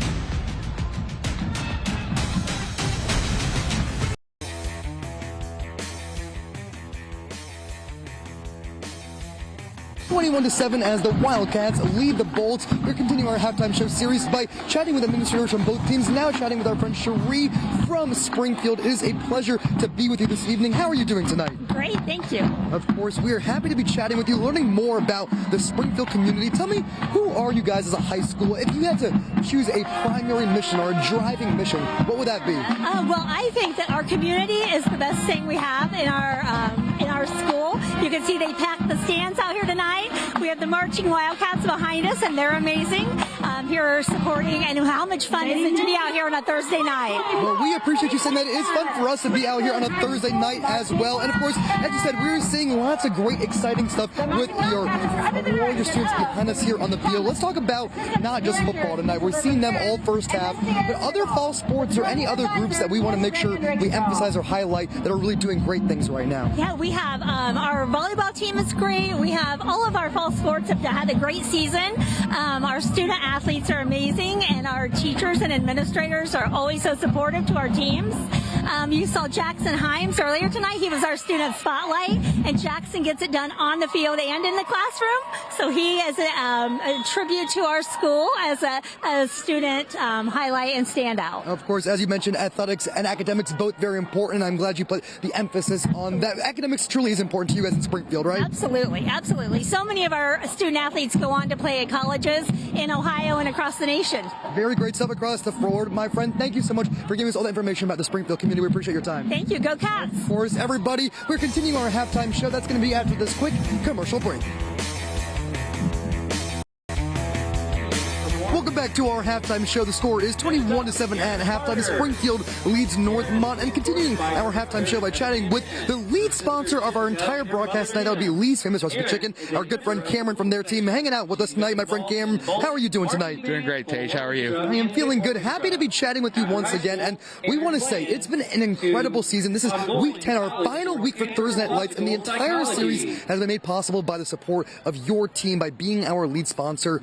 Thank you, first of all. And secondly, tell us why is something that you are truly proud to be a part of? Absolutely. We're happy to do it. And these kids work so hard year round. You know, this isn't just a football fall sport. They work year round for this. And we're happy to do it year in, year out. Of course, you help us highlight these kids and give them a spotlight on TV, something that we are proud to do. And I know we're really thankful for that partnership as well. Let's take a moment to have Lee's Famous Recipe Chicken and have you guys brag about all the fun things you guys are doing right now. Any specialty items you want to talk about? Absolutely. We got Buckeye Box in time for football season. season, right in the thick of it. And then we got pot pies available for the fall season. Everyone loves their comfort food, as well as some great catering options for your tailgates and watch parties. Of course, there is just great stuff across the board. And if people want to learn about Lisa's Recipe Chicken locations across the Miami Valley and beyond, what's a good way to find all those locations online? Actually, you can download our new app and pull up your location. It'll show the nearest locations near you. Can I quiz you? Where's the nearest one to us right now? The one in Englewood. Okay, not far at all. There's one just down the road in Englewood from here. My friend Cam, it's been a pleasure talking to you all season. Thank you so much for your time. Thank you, Tim. And of course, as he said, it's been a priority emphasizing the student athletes on the field, and we're going to continue to do that with our scholar athlete. Throughout the 2024 season, the Jeff Schmidt Auto Group will recognize an exceptional senior student scholar athlete from each participating school. Here are this week's Jeff Schmidt Auto Group scholar athletes. From Northmont, Keegan Islam. Keegan has a 4.3 GPA and is a member of the Northmont Honor Society, Link crew member, and winner of the Best of the Bolts Award. He's a 4-year member of the Northmont boys soccer team and is the team captain. He has also been named the Rotary Club Athlete of the Month.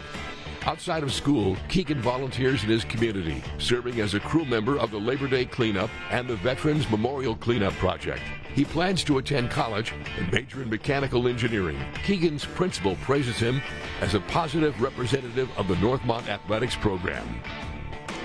From Springfield, Jackson Himes. Jackson is an honor roll student with a 3.2 GPA. He's a 4-year starter on the Wildcat varsity football team, where he was named first team All-GWAC and first team All-Southwest District and second team All-Ohio. He's also a member of the varsity basketball team at Springfield. Jackson has been involved in several student leadership initiatives at Springfield High School and has also participated each year in the Shoes for the Shoeless program. His principal describes Jackson as an excellent example of what a student athlete should be and says Jackson sets an example for all of his teammates. The Jeff Schmidt Auto Group is proud to sponsor the Scholar Athlete Award, featured on Thursday Night Lights. We are honored to recognize these scholar athletes from all over the Miami Valley for their outstanding academic and athletic achievements.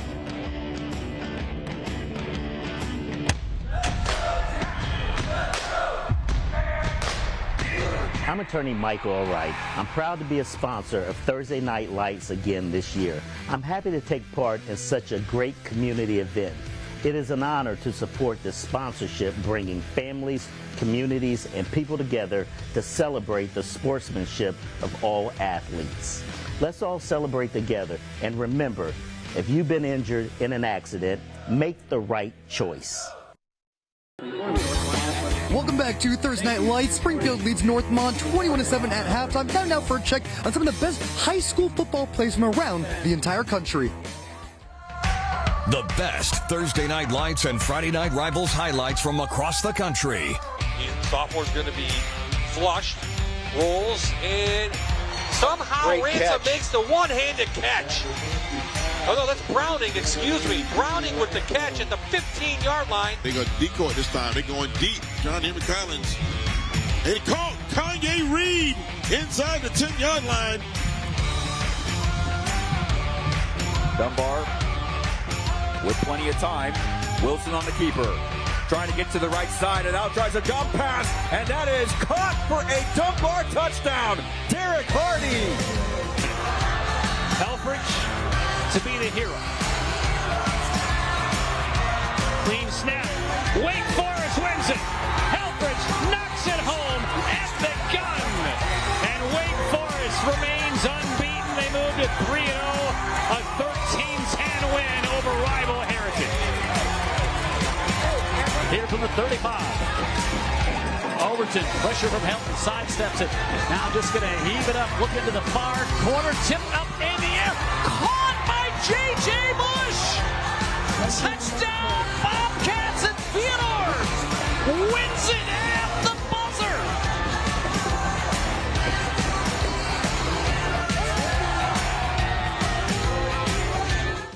Week 10 of our Thursday Night Lights series has brought our team to the community around Northmont High School. And fittingly, this school serves several towns and neighborhoods in northern Montgomery County. This part of our region has so many great parks. I stopped by Englewood Metro Park to take in the beautiful fall foliage here. Plus, I traversed some of their trails. They have both paved and unpaved trails here. A truly great place for families to enjoy nature right here in Montgomery County. Just down the road from Englewood Metro Park is another beautiful place to enjoy the outdoors. This is Allwood Audubon. They have an amazing nature center where families can learn about birds, the outdoors, and environmental sustainability. The trails here are beautiful, and they are littered with these wonderful, unique troll sculptures that truly made me stand in awe. It's the troll that hatched an egg by Thomas Dambo. And the reason it's so cool is Thomas creates all of his exhibits out of recycled materials to prove that you can make treasure out of trash. New at Allwood Audubon, they are currently building a mosaic wall that should open in spring of 2025. There are so many great businesses in the heart of Englewood, from a local coffee shop to health and beauty services. Main Street Englewood is something of the commercial lifeblood of the Northmont area. One of my favorite businesses here is Company 7 Barbecue. This is a firefighting themed barbecue joint that is great for families to enjoy.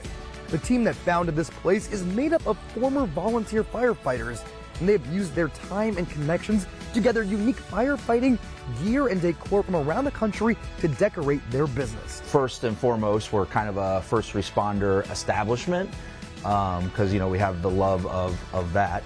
And then we are a barbecue restaurant. We don't do hamburgers or anything like that. It is pretty much strictly a barbecue style restaurant. Overall, Englewood and the greater Northmont region are great places to enjoy a day and support local businesses. The Halftime Report has been sponsored by Wright & Schulte.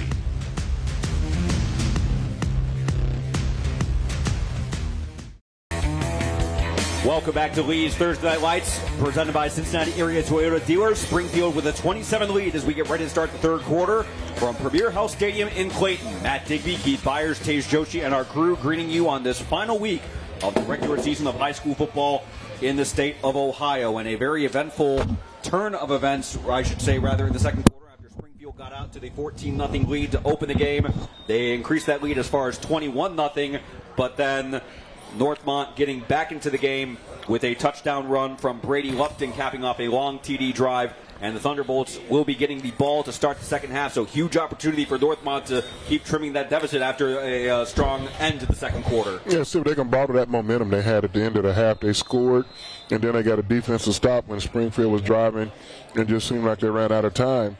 But, that's all part of the little mini momentums that, they deferred at the beginning of the game. They knew they was getting the ball to start the second half. So you're down 21-7, and so the perfect way to get back in this game is to take this opening drive and put points on the board to make it a one-score game. This kickoff presented by Carroll Words Tire Company is taken by Jaden Smith with the ball knocked loose and rolling back toward the Springfield end zone. It's going to be recovered by Trayvon Rowe around the 1-yard line. So Northmont keeps possession, but they are going to be in very less than ideal field position as Rowe is a little slow getting to his feet. It was all he could do just to prevent the turnover, as we'll take another look at from the other angle of that replay. So, a good clean hit. Sincere got a helmet on the shoulder football. Got his helmet on the ball. Jaden Smith trying to shield himself for the hit, but Sincere Key is able to get his helmet to the ball. And Northmont now has to go the entire length of the field, 99 yards, starting from their own 1-yard line. After it looked like they were going to have decent field position at about their own 20, that fumble and all they could do just to prevent Springfield taking over possession, that set them back significantly. Overlooked portion of the football game all the time is special teams. And, that special team player ran down there and made a difference on that opening kickoff. Well, Quentin Churchman needs to be careful here. He's going to get a positive gain of about maybe a yard, so should be 2nd down and 9, give the Thunderbolt offense a little bit more room to work with, but Lupton took that shotgun snap 5 yards deep in his end zone. This is the second time this game with Springfield has started off with bad field position with their back against their own goal line. And like I said, when you're backed up inside the 10, 15-yard line, first goal, get a first down. To get you back up, because you don't want to send your punter out, in minus, his feet on the at the end line. So that, you know, they got 2 downs to get something positive out of this. And Churchman again up the left tackle and lost a couple yardage. Back to the 1 yard line, so it's going to bring up 3rd down and 10. As we do want to mention, closed caption is sponsored by Thrush & Son. Number 15 was on the stop for Springfield. That is Jackson Himes, who you just met, the Scholar Athlete of the Week for Springfield. You know, Coach Maurice Douglas said it, you know, at the half, his number 1 goal the second half was to stop the run. Yep. He said he's going to load up the box and make Northmont beat him in the air. And so far, he's loaded up that box. You got to be careful now if you throw the ball on 3rd down. You don't want no holding calls there. That's automatic safety. Lupton 4 yards deep in his end zone. Sends Callion Grant out to the right, but Lupton looking for a down man. And that pass is through the hands of Akeem Shabazz. It was Sincere Keys on the coverage for Springfield. And that brings up 4th down. There were 2 Northmont receivers in the vicinity. They each looked like they were going to have a chance at making the catch. It ended up being Shabazz who had the better chance, but clean coverage by Sincere Keys brings up 4th down. Yeah, Keys made a heck of a play there. He covered both of them.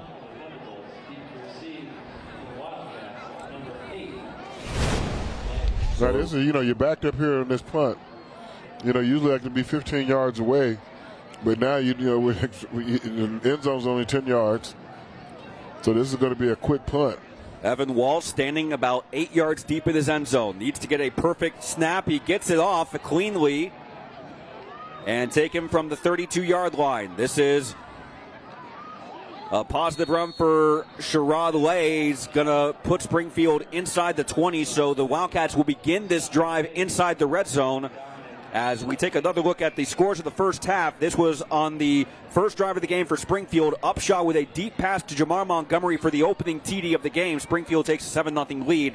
Then Springfield got an interception setting up a drive in the red zone, and DeAndre Long on the 3rd down touchdown run after Emilio Dorvell had been denied twice. In 5 minutes, and he went off the clock, and they've already scored twice. Jakari Vaughn with a touchdown early in the second quarter. That increased the Wildcat lead to 21-0, but then Northmont was able to grind out a long drive with Brady Lupton on the QB keeper over the end zone. It'll be 1st and 10. And that put Northmont on the board 21-7, but now Springfield has gotten the ball back, and we also had a late flag after the play. It was a unnecessary roughness on Northmont, so that has moved Springfield even closer inside the 10-yard line. They will set up 1st and goal from the 9 with 10-12 to go in the 3rd. This half is starting off like the last half did, where Springfield was starting that first quarter. They had a lot of snaps in Northmont territory. This is Upshaw with a handoff. Weaving, forward, bobbing, weaving, maybe and just still enough. Into the end zone. Yes, indeedy. Touchdown. Second touchdown run of the night for DeAndre Long. That touchdown presented by Donato's. And the Wildcats increased their lead to 27-7. Just under 2 minutes into this 3rd quarter, around the same time they scored the first touchdown of the night in the 1st quarter. Yeah, absolutely. I mean, Springfield, like I listened to Maurice Douglas at halftime, he said he wanted to get off to a fast start and play from behind, play ahead instead of playing catch-up.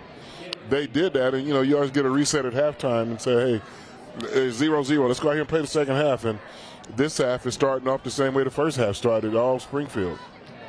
Nate Hudson on to attempt the extra point.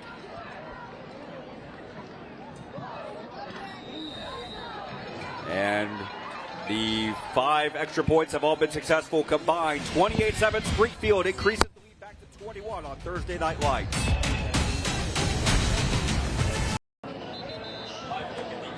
Furniture and Mattress best seat in the house. A live look at the Northmont student section. They got the memo for costume night. A hearty group of Northmont students. Rather chilly night, but it's warm up here in the broadcast booth at least. It is nice and good room temperature. Very much room temperature. Real good room temperature. I had my hoodie on, during pregame, so I was like, up here, weather's just right, temperature's just right. Exactly, perfect to watch a good football night for game. the football. This kickoff presented by Carol Wirtz Tire Company. 2 men are back deep for Northmont. One of them, Quentin Churchman, and the other, Jaden Smith. Smith has been the main return man so far tonight for the Thunderbolts.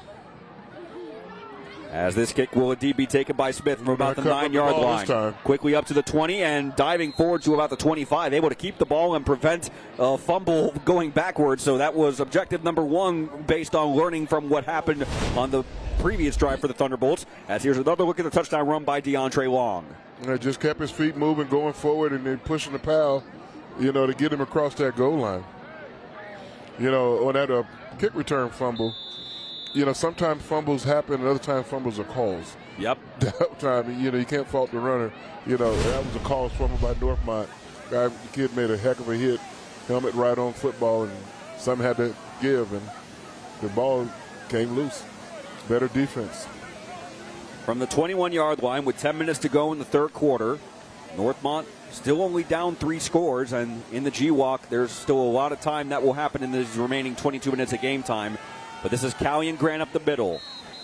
Northmont they had a good second quarter where, they got points on the board, but they can't wait till the fourth quarter to get started. Scoring summary presented by Arby's. It was a 1-play, 8-yard drive. Just the 1 play because of an excellent return for starters, and then a penalty moving Springfield where they would start the drive inside the 10-yard line, a goal-to-go situation that they were able to capitalize. Gain of 3 on this most recent play on the carry by Grant, so second down and 7. High snap, but controlled by Lupton. This is Grant up the right side. He's able to muscle his way to about the 30, maybe the 31, going to bring up third down. Yeah, Springfield is doing an excellent job of trying to make Northmont one-handed. They have got, an extra man in the box right now. And, if you're Northmont, they're going to make you throw the ball more so on earlier downs. Right now it's run, pass. And that's fine as long as it's third and short. But right now, this is third and medium. And they don't want to. Last thing you don't want to do is you don't want to go 3 and out when Springfield has some momentum going. Their first drive of the third quarter went 3 and out, and now a third down and 5 from the 31-yard line. Hakeem Shabazz is the man in motion as Lupton rolling to his left, quickly running out of time, got by one defender. Now he's going to scramble himself, has enough for a first down pickup, and going to be forced out of bounds near the 40-yard line. So great improvisation on the part of Brady Lupton to not only avoid what could have been a sack, but indeed he picks up a Northmont first down presented by Arby's. Can't teach speed, and that was his all speed right there. Just made an effort.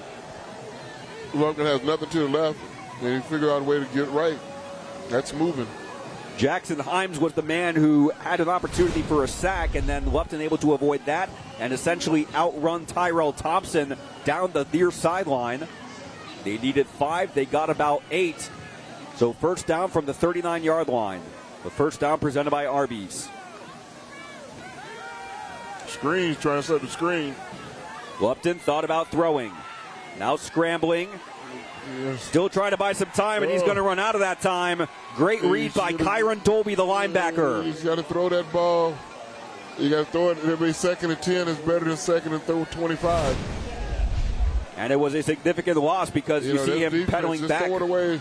Throw it over to the coaches on the sideline. It was, again, Thompson in coverage, and then Dolby came out to help him, and Dolby with the huge tackle for loss. That will bring up second down and 23 from the 26-yard line.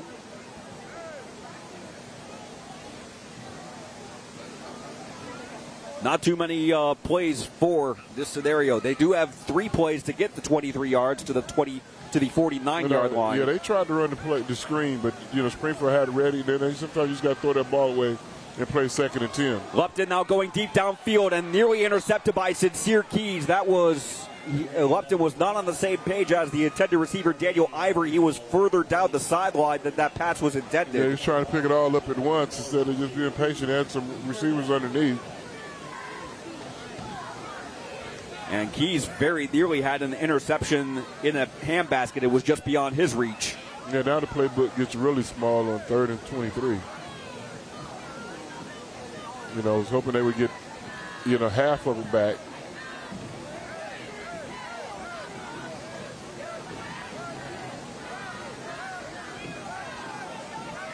At their own 26, need to get to the 49-yard line to move the chains. Lupton going with another deep ball intended for Ivory, and through his hands, had a chance at it, but there was also one man in coverage for Springfield.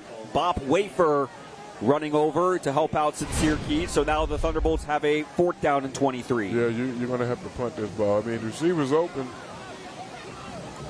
The defender come over and help make a play on it.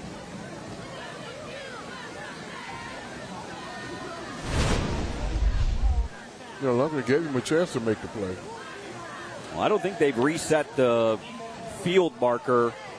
There a flag on the or there was a flag after the play. Wow. So I missed that flag. It results in a 1st down. Let's see, called defensive holding. No, they repeat 3rd down. What play was that? They move it up 15 yards, so it's now 3rd down and 8. So a bit of a break for Northmont. Still 3rd and long, but not quite 3rd and 23 at the least. Yes, 3rd and manageable compared to 3rd and 23. Lupton, again, driven back to his own 30-yard line. Boy. This pass, and there's going to be a He flag. got there a little too soon. Brady Lupton's pass intended for Braylon. We missed the flag the previous play. No question about the flag this time. No question at all. And those are the ones keep coaches up late. Right there. Yep. Well, Coach Douglas is not going to be happy with that one. Braylon Russell was the intended receiver. Is it going to look? Catch number 2. 15-yard penalty. 1st down. So 15-yard penalty moving them to 3rd and manageable, and now a 15-yard penalty gives them an automatic 1st down past midfield. So Northmont keeping this drive alive with 7:14 to go in the 3rd. Remember, they pick up a 3rd and 23 with 2 penalties. That'll drive the opposing coach upset. Definitely something. But we talk about building momentum for the playoffs. That can't happen next week. It cannot. On 1st down, Quentin Churchman back in the game, met right at the line of scrimmage. He's able to fall forward, get maybe a half-yard gain. It will still bring up 2nd down and 9. Kyron Dolby on the stop for the Wildcats. Yeah, I'd like to see Northmont do more play-action passes now because they are loading up and stop the run. They don't have to be play-action deep passes, just play-action, short to intermediate passes to try to move the chains. Springfield has been stout, though, in defense. But that was the other thing, characteristic of Northmont's lone touchdown drive in the 1st half. They really drew out the clock, and they are dragging out the clock on this drive. They're being very deliberate. At the same time, they are down multiple scores. Lupton on the keeper. Has room inside the 40. Or looked to be inside the 40. He was going to be met short, and forward progress will mark him to about the 43-yard line, rather. Good team defense by Springfield. Everybody, stayed in their lanes, didn't over-pursue, and just kept the quarterback in the box. Forward progress, they'll actually give Lupton only a 1-yard gain because he had to scramble. He had to game back. He was going east and west, and he needs to be going south. North-south running. Here's another look at that run. Lupton was trying to cut. He was in there. He was inside the 40 there, and then he stepped back. There it was. And it was because of his own cognizant movement. The forward progress reset. 3rd down and 8. Lupton under pressure. Trying to scramble again. Gets the throw away, but no receiver in sight. Well, now there is, so it's going to be no intentional grounding because Braylon Russell was in the general vicinity. But Lupton, you could see, not happy with himself on that play. No, he's a little frustrated right now. He feels he's got to he's got to trust his teammates. I thought when he stepped up in the pocket, I thought he was going to run for the 1st down or give it a chance. I tell you, he's got some quick feet. Evan Wall is on, and Brady Lupton is out to the sideline. Were they thinking about potential fake punt here on 4th and 9 with 5:43 to go in the 3rd quarter? I wouldn't advise it. Wall gets the punt away, and Springfield's going to be backed up inside their 10. Now bobbled on the return, and it was all Springfield could do to prevent a turnover. But it is cleanly fielded by Sherrod Lay. Springfield takes over, but they're deep inside their own territory on Thursday Night Lights.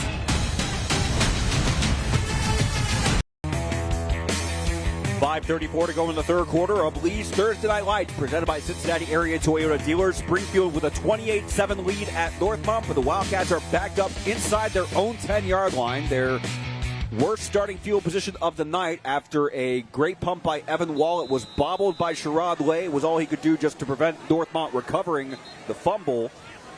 But still first down and 10 from their 5-yard line. As this is the worst drive start they've had all night. They've been in good shape the majority of the game. But Northmont, they started the drive. Remember, they started the first drive of the second half back at their own 1-yard line after a fumble. It was all they could do just to recover the loose ball. Upshaw standing in shotgun on his own goal line. It's a handoff to Long. And one broken tackle and off to the run down the near sideline. One man has an angle and pushed out of bounds. That is number 23, his first carry of the night, Christopher Summers Jr. with a big carry for Springfield to get them out past midfield. That's the fourth running back who's gotten carries from scrimmage. It has. Summers with a first down presented by Arby's, and it moves the Wildcats not just out of the shadow of their own end zone, it puts them out in Northmont territory at Thunderbolt 47-yard line. So 4 running backs now have taken handoffs from Brent well over 10 yards a carry. At minimum. I mean, they have over 10 yards, not averaging 10 yards a carry. This is Summers again, this time up the right side. Has a blocker to help inside the 40. And inside the 30-yard line goes Summers. That's another first down conversion presented by Arby's. And Summers, 2 carries. He's got to have an average of close to 30 yards. Yes, indeed. It's like, where they been hiding this guy? Well, it was DeAndre Long who set the tone on the opening drive for the Wildcats, and he already has 2 touchdowns himself. Emilio Norvell has gotten some playing time. Jakari Vaughn has a touchdown for Springfield. Now Christopher Summers. Coach Douglas knows a thing or two about running back. He started off as a running back. Play action, Upshaw with a man wide open. That pass complete. It's going to be good for another Springfield first down inside the red zone. That is Zaire Fletcher, the future Kent State Golden Flash, on the reception.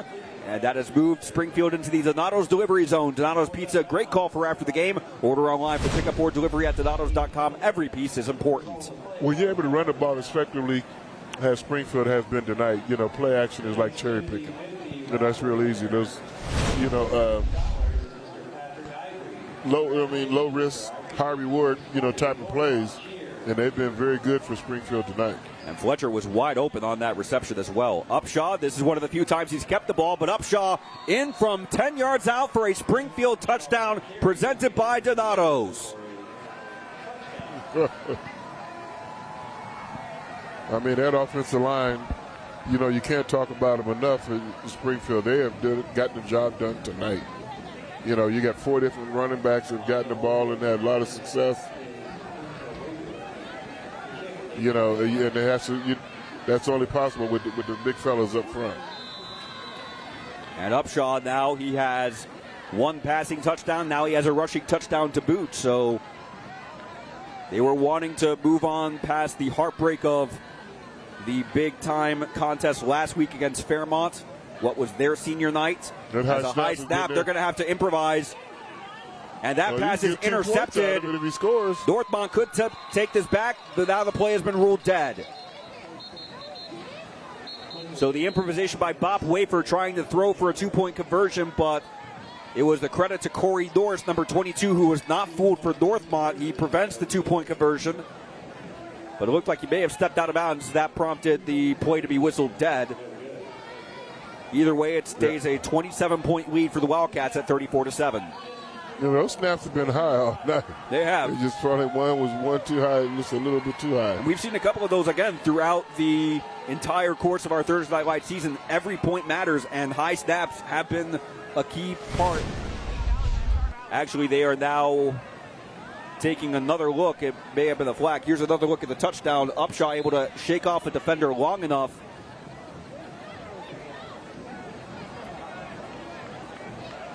And they have actually ruled a foul on the penalty, so Springfield's going to get another chance to try the point after attempt. I have not seen an outright call. I think it's a 15-yard penalty. The runner behind him got blocked.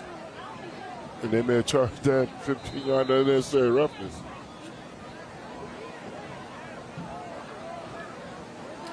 We are told the call was roughing the passer on that 2-point conversion attempt, so now Nate Hudson is going to try a shortened field goal attempt for the PAT, and now we've got another flag. How can that be roughing the passer? False start. Offense number 56. 5-yard penalty. Retry. So this will be attempt number 3 on the PAT.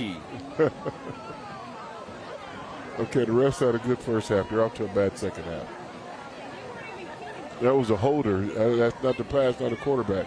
He's fair game. He can be hit. Well, here's a look at what happened just now. It was the right guard who moved early for Springfield. And there you saw multiple flags coming in from all directions.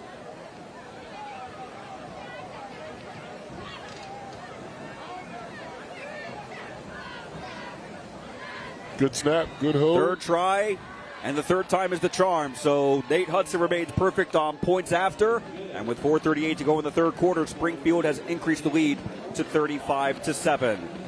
Be sure wherever you're watching tonight, whether you're here at Premier Health Stadium or whether you're watching on MyTV Dayton or on Facebook, if you would like to interact with us on X, formerly known as Twitter, be sure to use the handle @Dayton247now. As we thank you for those of us, we thank those of you who have been following us all 10 weeks long. And also be sure to tune in for weather coming up tonight on Dayton 24/7 now, coming up on both ABC 22 and on Fox 45.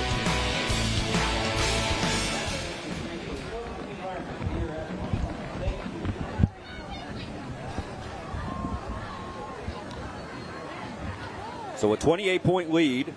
After Northmont had cut the deficit to 14, Springfield has now doubled that lead. We mentioned they began the night 4th in Division I Region 2, which put them in line. They had already clinched one home game for the playoffs. If they stay in the top 4, that would mean a second home game, assuming they win next week in the first round. As this kickoff presented by Carol Wirtz Tire Company. Northmont, again, already guaranteed a spot themselves, but looking increasingly like they will indeed be on the road. If there was any chance that they could hop up into the top 8 and get a first-round home game, first they would have had to win tonight first and foremost. And there's still plenty of time to go in the game. Yeah, they got a whole quarter to play, a quarter and some change. We have a look at the Arby's scoring summary presented by Arby's. Upshaw with a 10-yard touchdown run, his first rushing score of the night, capping off a 4-play, 95-yard drive that really started with that big run by Christopher Summers when the Wildcats were pinned inside their 5-yard line. Summers got them out past midfield. Yeah, when you can run out of trouble, that helps. 100%. Instead of taking the pass and risking a safety on a holding call. Well, Northmont has made a quarterback change. Bryce Staggs now in, the junior. He started the year at quarterback and has picked up a couple injuries, has split time throughout the middle portion of the season under center with Brady Lupton. But now this pass, low and incomplete, was intended for Braylon Russell. Staggs, one of the men that I'm trying to see that Brady Lupton go back to receiver. We're just taking a blow. I have not seen if Lupton is back on the field as a receiver yet.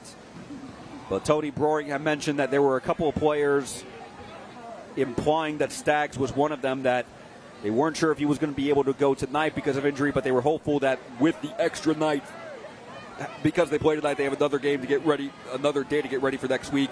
They were hopeful that that would be enough time he'd be ready to go next week, as that pass was batted down at the line of scrimmage by Tyrell Thompson, number 41, right at the line of scrimmage. Your former number. 41s have a way of doing that. Yep. Yeah, he's having a fine night, Tyrell Thompson. He's been all over the field. Crucial third down now for Northmont to pick up. All these downs are crucial at this point. Staggs looking over the middle, had a man wide open and falling forward for a first down conversion. That's Daniel Ivory on the reception to the 43-yard line. I'll move the chains for a Northmont first down presented by Arby's. It's just how you draw it up. Runs a comeback, runs a DB deep, turn around, here's the football. Credit to Staggs on not panicking on the play. He wanted to make sure he gave his receivers time to get downfield, and Ivory doing a good job staying in front of the defender to make that reception. I mean, overall, the protection's been good up front. It has been. Here comes the extra blitzer now. You got to get rid of it. Staggs gets around one man, but will not get around the second. A loss back at the 38-yard line, so a loss of 5 on the play. Several players on that stop, among them number 6, Taj Powell, and number 15, Jackson Himes for Springfield.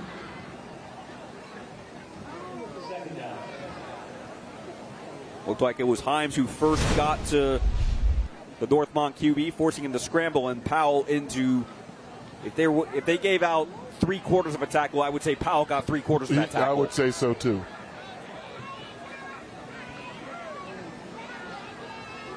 Loss of 5 on the play makes it 2nd and 15 from the 38. Here comes another blitzer. They're trying to get the ball out of the quarterback's hand. Staggs very deep back, and that pass is out of bounds. Out of bounds. Looked like it may have been caught by a Springfield defender, but he could not get feet down. Quentin Churchman was the intended receiver on that play. First time we've seen him the intended recipient of a pass, but there was several Springfield defenders stepping in front of Churchman. Ooh, look at him. I thought for a second there he held on to that football for an interception. Yeah. Got to keep it within the boundary. Exactly 3 minutes to go in the third quarter. 3rd down and 15. Yeah, they've been in too many 3rd and 4th and longs in this half. Staggs squares over the middle. That pass is incomplete. Was low, intended for Jaden Smith. It's going to be 4th and 15. I thought that was a good decision there, because if he catches that, now it's only 4th and about 4 or 5. It would have been 4th and manageable, but now Tony Brory making the decision to send the punt unit on. And there it was. Smith, it looked like lost his balance a little bit on the turf, and was just a little bit behind him. Now, when you're Springfield, you get this ball back, you just want to just take good care of it and eat up clock, shorten the game. Evan Wall back to punt. His last punt pinning the Wildcats deep inside their own territory, but Springfield looks to have much better starting position here. It will take a couple Springfield bounces and be down at the 32-yard line.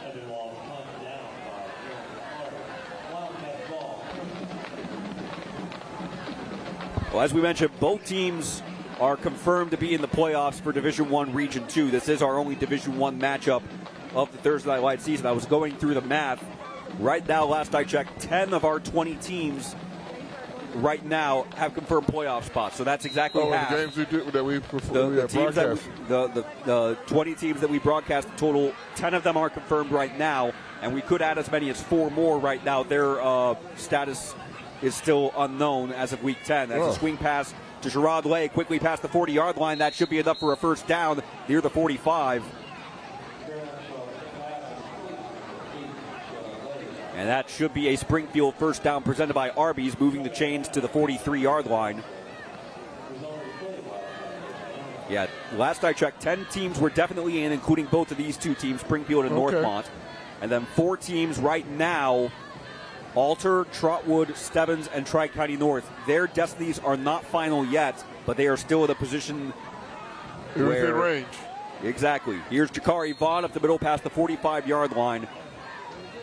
Alter and Trotwood both controlled their own destinies in their respective regions. Same for, Stebbins, I think, just dropped out of D2 Region 8. They need to win tomorrow at Butler, or against Butler, and also get some help. And Tri-County North, they have a key matchup with Twin Valley South. But if Tri-County North wins that game, and depending on how results go in Region 28, the Panthers could also slide into the top 16 of that region. This is Summers, only his 3rd carry of the game, and nearly breaking free for a touchdown. As it is, he moves to the Northmont 40-yard line, and that is a Wildcat first down presented by Arby's.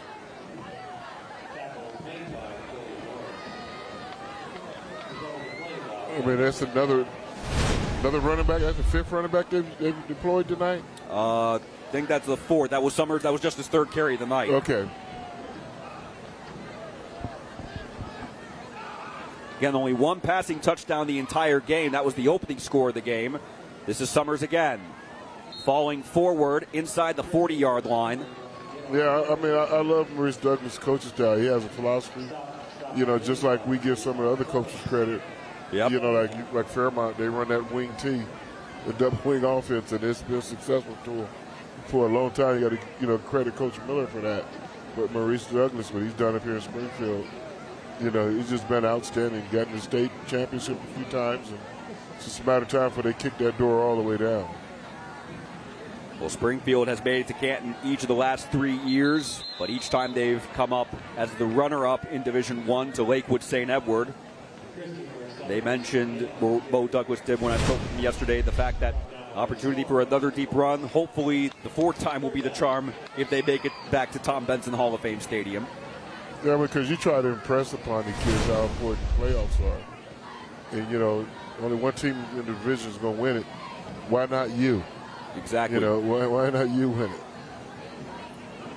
3rd down and 7. Upshaw with plenty of time back at the 45-yard line. Now scrambling to his left, taking off, and if he crosses the 30, that would be enough for another Springfield first down inside 20 seconds to go in the 3rd. And it looks like they will indeed. It's going to be close. Well, they moved it. They will mark it a first down rather at the 30-yard line. That's presented by Arby's with 16 seconds to go in the 3rd.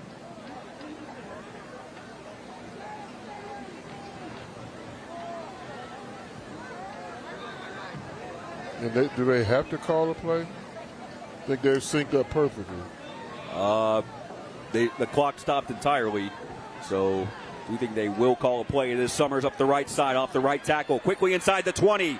And Summers still on his feet inside the 10 and down inside the 5-yard line. So Springfield will set up with a 1st and goal in the Donato's delivery zone. Donato's a great call for after the game. Order online for pickup or delivery at donatos.com. Every piece is important. Well, you see Summers breaking tackles and staying on his feet. He has got to be over 100 yards on only 4 carries, and that will take us to the end of the 3rd quarter. Springfield with a 35-7 lead and a chance to increase that lead when we come back on the 2024 season finale of Lee's Thursday Night Lights, presented by Cincinnati Area Toyota Dealers. Timeout from Clayton.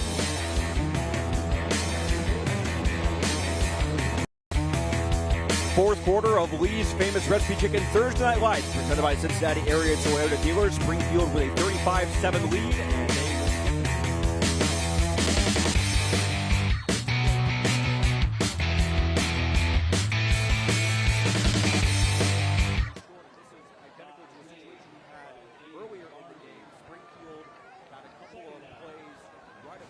Line, but the Northmont defense was able to hold them for 2 plays before the 3rd down play resulted in a touchdown. As it is, this time Chris Summers over the plane for his first touchdown of the game. That makes it a 41-30 or 41-7 lead. So the running clock will now be in effect. I was surprised to see them go tempo there. That was a very quick sequence of plays to open the 4th quarter. Yeah, I guess, you know, Coach Douglas wants to work on some things, you know, for the playoffs, and I guess that was a good time to go tempo. So 4 running backs have seen playing time tonight for the Wildcats. 3 of them have found the end zone on that touchdown presented by Donato's. And now a PAT opportunity for Springfield will be taken by a new kicker, Natalie Erdman. And she connects. Natalie, you said she, not he. Yes, she did. Yes, she did. Good job, Natalie. Very well executed by the sophomore Natalie Erdman. That makes it a 42-7 lead for Springfield. She said that ain't no big deal. Yep. Just another, treated like treated just like practice. Exactly. So I practice this. I'm prepared. So 42-7 the lead as Springfield on their way to another win on Thursday Night Lights. Timeout from Clayton.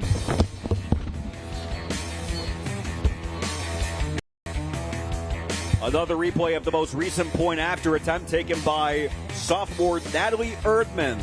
Her first point of the night. Very well executed. Great snap, great hold, and good kick. Nicely. She did better than me. She did better than me. Absolutely. I'd never attempted a kick. Well, it is a 42-7 lead for Springfield, so that 35-point margin means we are now in a running clock unless Northmont can drive down the field, score a touchdown, bring the deficit back under 30 points. This kickoff presented by Carol Wirtz Tire Company. Bobbled and still until right before he got hit. Key play by Bop Wafer to prevent any further progression of movement. That was Jaden Smith on the recovery again.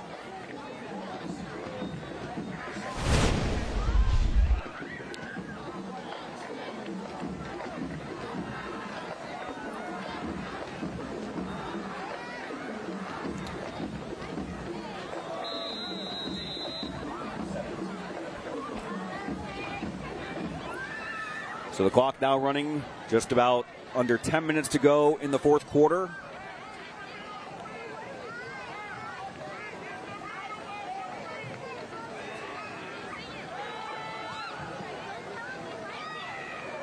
Here's a handoff up the left side, and Quentin Churchman is going to be stopped for very little gain. We'll bring up second down. Again, we are now in the running clock portion of this game, so as we take a look at the RB scoring summary, 9 plays, 68 yards, ending with a 1-yard touchdown run by Christopher Summers in the very early moments of this fourth quarter. Because this is still a fairly new rule, if the gap between two teams is 30 points or larger, then the running clock goes into effect only in the second half. But if a team trailing does score a touchdown to pull back within 30 points, then it resets to normal game clock rules. We had that happen to us actually a couple weeks ago. Yes, we did. Stebbins at West Carrollton. Stebbins increased the lead to above 30, but West Carrollton on their very ensuing drive went down, scored a touchdown to bring the clock back to normal rules. Northmont was actually in that position a couple weeks ago when they played Fairmont. The Firebirds got out to a 42-7 lead. Northmont then goes down the field, scores a touchdown to make it 42-13. 29 points brings it back to normal clock usage for the rest of the game. But now on third down and 15, back at their own 5-yard line. I think both teams are fixated on next week in health. Stags 6 yards deep in his end zone, putting up a deep ball and tipped and nearly intercepted by Rashad Walker-Cherry. There was another man, number 11 for Springfield, Jamil Miller, also on defense. As it is a fourth down and 15, again, confirmation of the running rules. Again, this has not been around a whole lot in terms of years. This is something that's still fairly new in terms of OHSAA high school football. Yeah, I like it. I think it's a really good rule for player safety, and mental and mental acuity, if you will. Mm-hmm. You don't want somebody to run up 65 and 70-point leads in the late in the half. In the second half, I don't like that. So I really agree with the rule. Evan Wall with the punt. It will take a couple of Northmont bounces past the 40-yard line, but still Springfield going to have excellent starting field position at the Thunderbolt 42-yard line. I remember when I was in high school, we used to run this track meet in Mansfield, Ohio, called the Mansfield Relays. Okay. Yep. And we'll talk about that at the break. Exactly. 42-7 Springfield on Thursday Night Lights.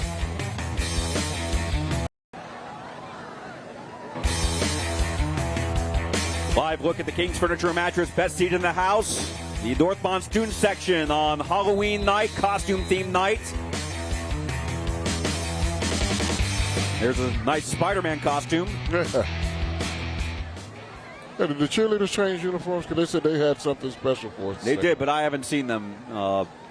Yeah. They do have costumes on. They do. Under 7 minutes to go in regulation, as it looks like Springfield has made a change at quarterback. Sherrod Lay is now taking direct snaps, and he's quickly up the left side and moving inside the 30, still on his feet to the 20, to the 19-yard line. That's going to be a first down presented by Bathmasters, and it also means the Wildcats have entered the Donato's delivery zone. Donato's Pizza, great call for after the game. Order online for pickup or delivery at donatos.com. So Springfield officially about 6 minutes away from moving to 6-4. We mentioned they began the day fourth in the Division I Region II rankings. That would mean 2 home games, and they figured to remain there. Well, they're not going to drop with this win. The only thing they can do is get better and, rise up if something has some upsets in front of them. The team directly in front of them is Centerville, and they have a pivotal contest coming up against Wayne tomorrow. This is Emilio Norvell. Gain of about a yard to the 18-yard line.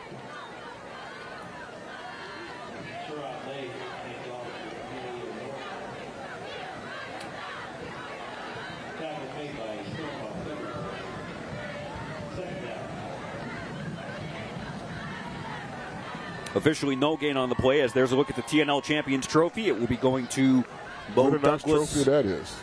We've handed it out. It's our last one of the year. It is. A lot of thank yous that will be coming up in the next couple of minutes and after the game. Hard to believe how quickly the regular season has gone by. This is Norvell cutting back inside the 15. Blocking at the point of attack. Down to the 11-yard line. That will bring up 3rd down and short. They can still get a 1st down at the 9. First off, I do want to mention, because there are a lot of people to thank that have been helpful for how this production has been as we have a timeout taken. But first, I do want to mention all the athletic directors. It was a very unique process reaching out to all the athletic directors if they wanted to take part, and we are certainly thankful for the 20 indeed. schools. So I do want to give a shout-out to everybody. Travis Miller from Eaton, Aaron Schaefer from Greenville, Mark Reinhart from Greenview, Jamie Manley from Waynesville, Brad Hines from Northwestern, Hunter Folkertsma from Miami East, Jonah Smith from Trotwood-Madison, Chris Hart from Alter, Brad Gray from Tri-Village, Clay George from Ansonia, Evan Ivory from West Carrollton, Scott Steiner from Stebbins, Dane Sadowski from Preble Shawnee, Tony Augsburger from Tri-County North, Tyler Rodas from Oakwood, John Augustine from Carlisle, Victoria Jones with Dayton Public Schools. She works with them as a whole, but also specifically to DeAndre Wynn and Brandon McKinney from Belmont and Dunbar, respectively. And then tonight's athletic directors of the 2 schools involved tonight, McCall Harding from Northmont and Michael Delapina of Springfield. We want to extend our thanks for all their help throughout the busyness of this 2024 high school football season, and we want folks to know that their efforts and their help, very nice and accommodating. Their help has not gone unnoticed. So a big thank you to all the athletic directors and all the athletic staffs at all 20 schools throughout this 2024 season. A lot more thank yous to come coming up at the end of this game. We want to give a shout out to our entire crew as Lay passes to Amelia Norvell, and Norvell into the end zone for a receiving touchdown. That's presented by Donatos. And now all 4 running backs have found the end zone tonight for the Wildcats. Yes, indeed. I mean, they have all had, great nights, unselfishness by all of them. Nobody's being a ball hog. And, Coach Douglas and offense coordinator have done a great job of, playing thunder and lightning, Very much so. And even more thunder and even more lightning. Right. 4 running backs have gotten significant carries, and they've done something when they've had the football also. So Natalie Erdman connected on her first PAT attempt a couple minutes ago. Now she's on to go 2 for 2 with Bob Wafer, the holder. Okay, go ahead, Natalie. Let's see. Good snap. Good hold. The kick is up. Little low. They're trying to get a piece of that.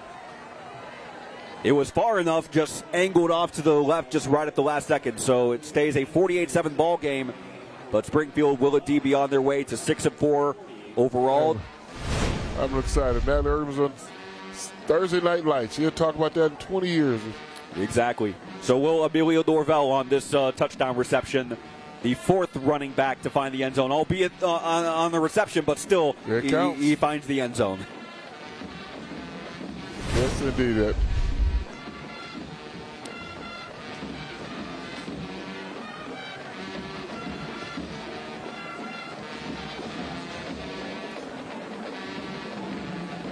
Nothing like the enthusiasm of high school bands. And that Springfield band, they put on a very nice halftime show.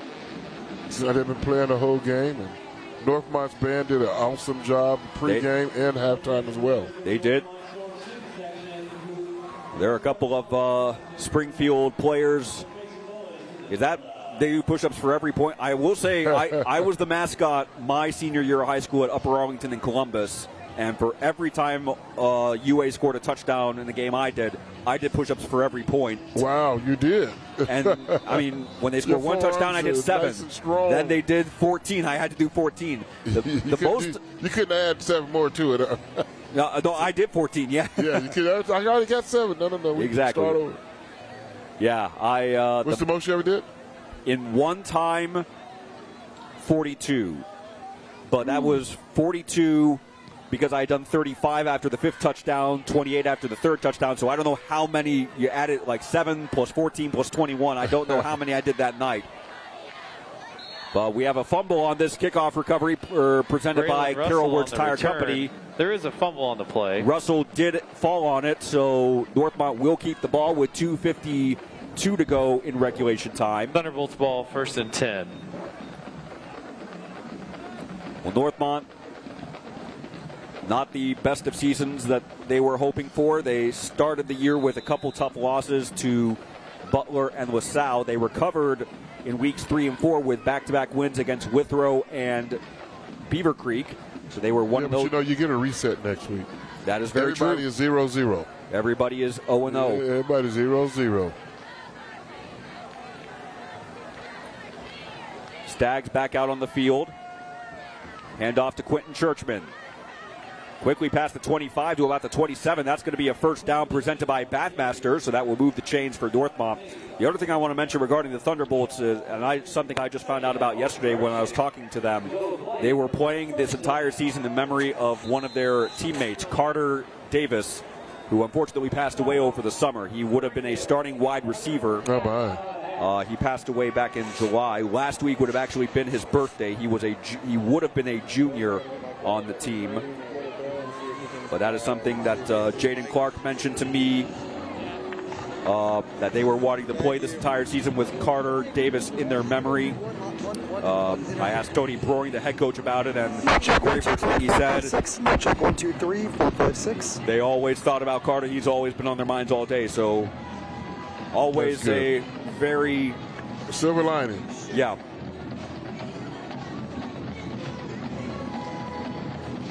But Northmont will get ready for their first-round playoff game, which will be on the road next week, where that will be determined over the course of the next couple hours. Same with Springfield figuring out who will be making a visit to Clark County next Friday night. But the clock does stop with timeouts, but I guess they whistled the play clock back on. Because the play clock is running. That's why the time is running once again. We're now under 2 minutes to go in the game. 1st and 10 for Northmont.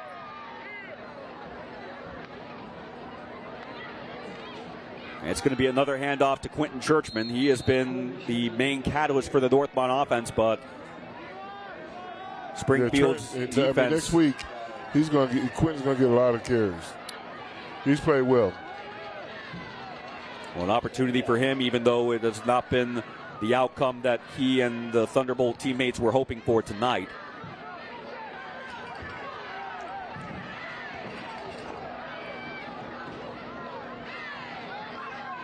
But a lot to look forward to as now we're officially 1 minute and 15 seconds away from playoff mode for both the Wildcats and Thunderbolts.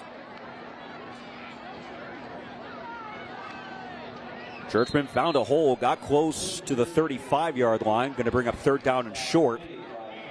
The other thing we do want to mention, Springfield, I mentioned the GWAC title still in play. Even with the loss last week to Fairmont, they do need help, Springfield, if they want a share of the title. They still need Beaver Creek to win at Fairmont and for Wayne to beat Centerville. But if both of those two outcomes happen, then there's a 4-way tie. Fairmont, Wayne, Centerville, and Springfield would all be equal on conference record. And it can't just come down to head-to-head. Sometimes it comes down to a coin toss, doesn't it? It could very much be that way. But, again, that's all dependent on if Beaver Creek can win at Fairmont and if Wayne can win at Centerville. If either Centerville or Fairmont wins, then it's going to be down to the Firebirds and Elks. But a handoff up the middle, that looks like that will be the final play of the regular season, as Springfield will win 48-7 on Week 10 of Thursday Night Lights. And there is Bo Douglas who will Good job, Maurice. greet the former Springfield head coach Tony Broering.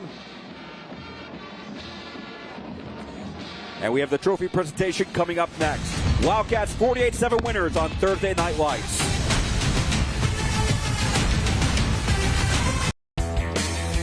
Final score on Week 10 of Lee's Thursday Night Lights, presented by Cincinnati Area Toyota Dealers. The Springfield Wildcats winners 48-7 over the Northmont Thunderbolts here at Premier Health Stadium in Clayton.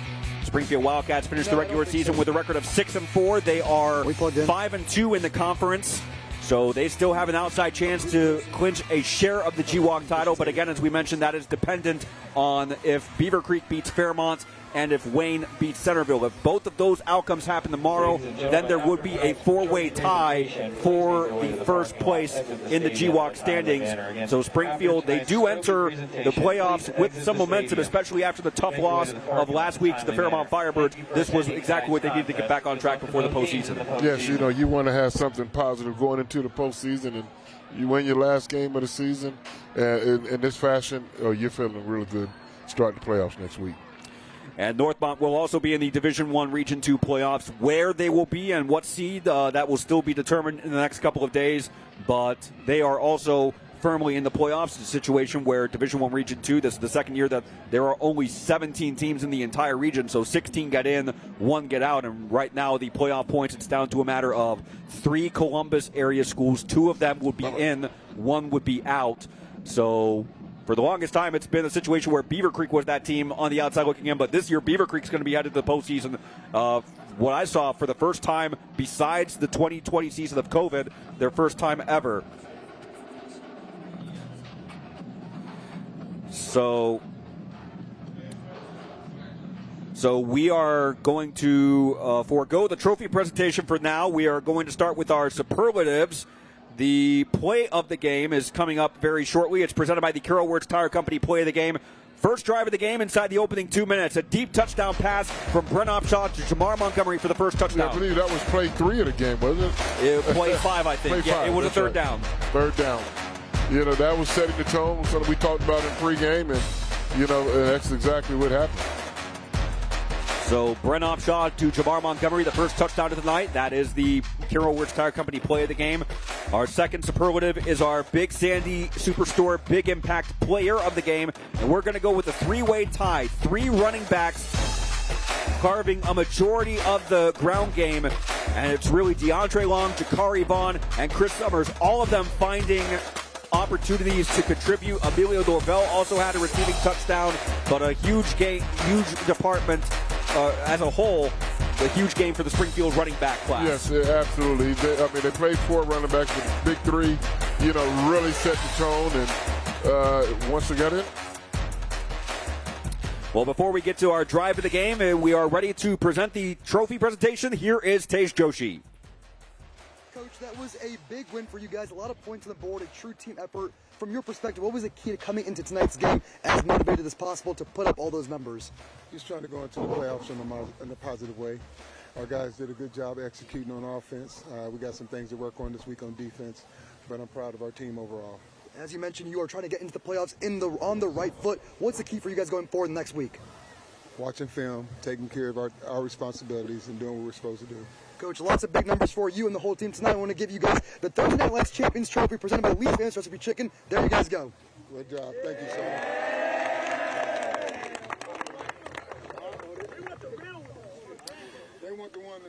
All right, thank you, Tej. That was head coach Maurice Douglas receiving the trophy on behalf of Springfield High School. The Wildcats making their first appearance on Thursday Night Lights in several years, and they will celebrate with a 48-7 win. Our final superlative of the night is our Carroll Words Tire Company drive of the game, and it started when Springfield was back in their own end zone at their own 5, and this run by Chris Summers Jr. getting them out of the end zone and starting them on their way to another touchdown. Yeah, I mean, Northmont had them backed up, got a good punt, you know, inside the 5-yard line, and you think they tried to get back. It's only a 2-score game at this point. But that drive just set the tempo to, like, this is our night, not your night. And Springfield just dominated the whole second half. First half, it was somewhat split. Both teams, made some plays, but second half, it was all Wildcats. So those were our superlatives of Week 10, and we do want to mention this is our season finale, and there are so many crew members that we do want to mention because while you hear Keith, Tage, and I every week, this production does not happen without the work of so many others. So I do want to mention our thanks to Classic Productions for their help again this year. The director of these productions was John Staley. Graphics were handled by Jack Lagan, John Blaney, and Brian Walsh. Also assisting for Classic Productions, Michael McDermott, Ken Yoder, Chad Sebald, Cody Smith, Chris Raymond, Colin Ashworth, Bill Alfred, Tony Giordulo, Paul Tidwell, Charles Egerton, Adam Schran, Trey Coopwood, Wayne Roberts, Caden Albanese, Ethan Herzog, and the directors of Classic Teleproductions, Adam Meyer and Nick Bacon. That is the Classic roster. Shout out to all of them for our help. And also from Dayton 24/7 Now, our producers Aaliyah Baker, Seth Cooper, Tyler Gee, Derek Leshy, John Schaefer, Matthew Morgan, AJ Turner, Kendall Lash, and AJ Perry. Now for the final time for Tage Joshi, Aaliyah Baker, and Keith Byars and our crew. I'm Matt Digby. Good night from Clayton. You've been watching Thursday Night Lights.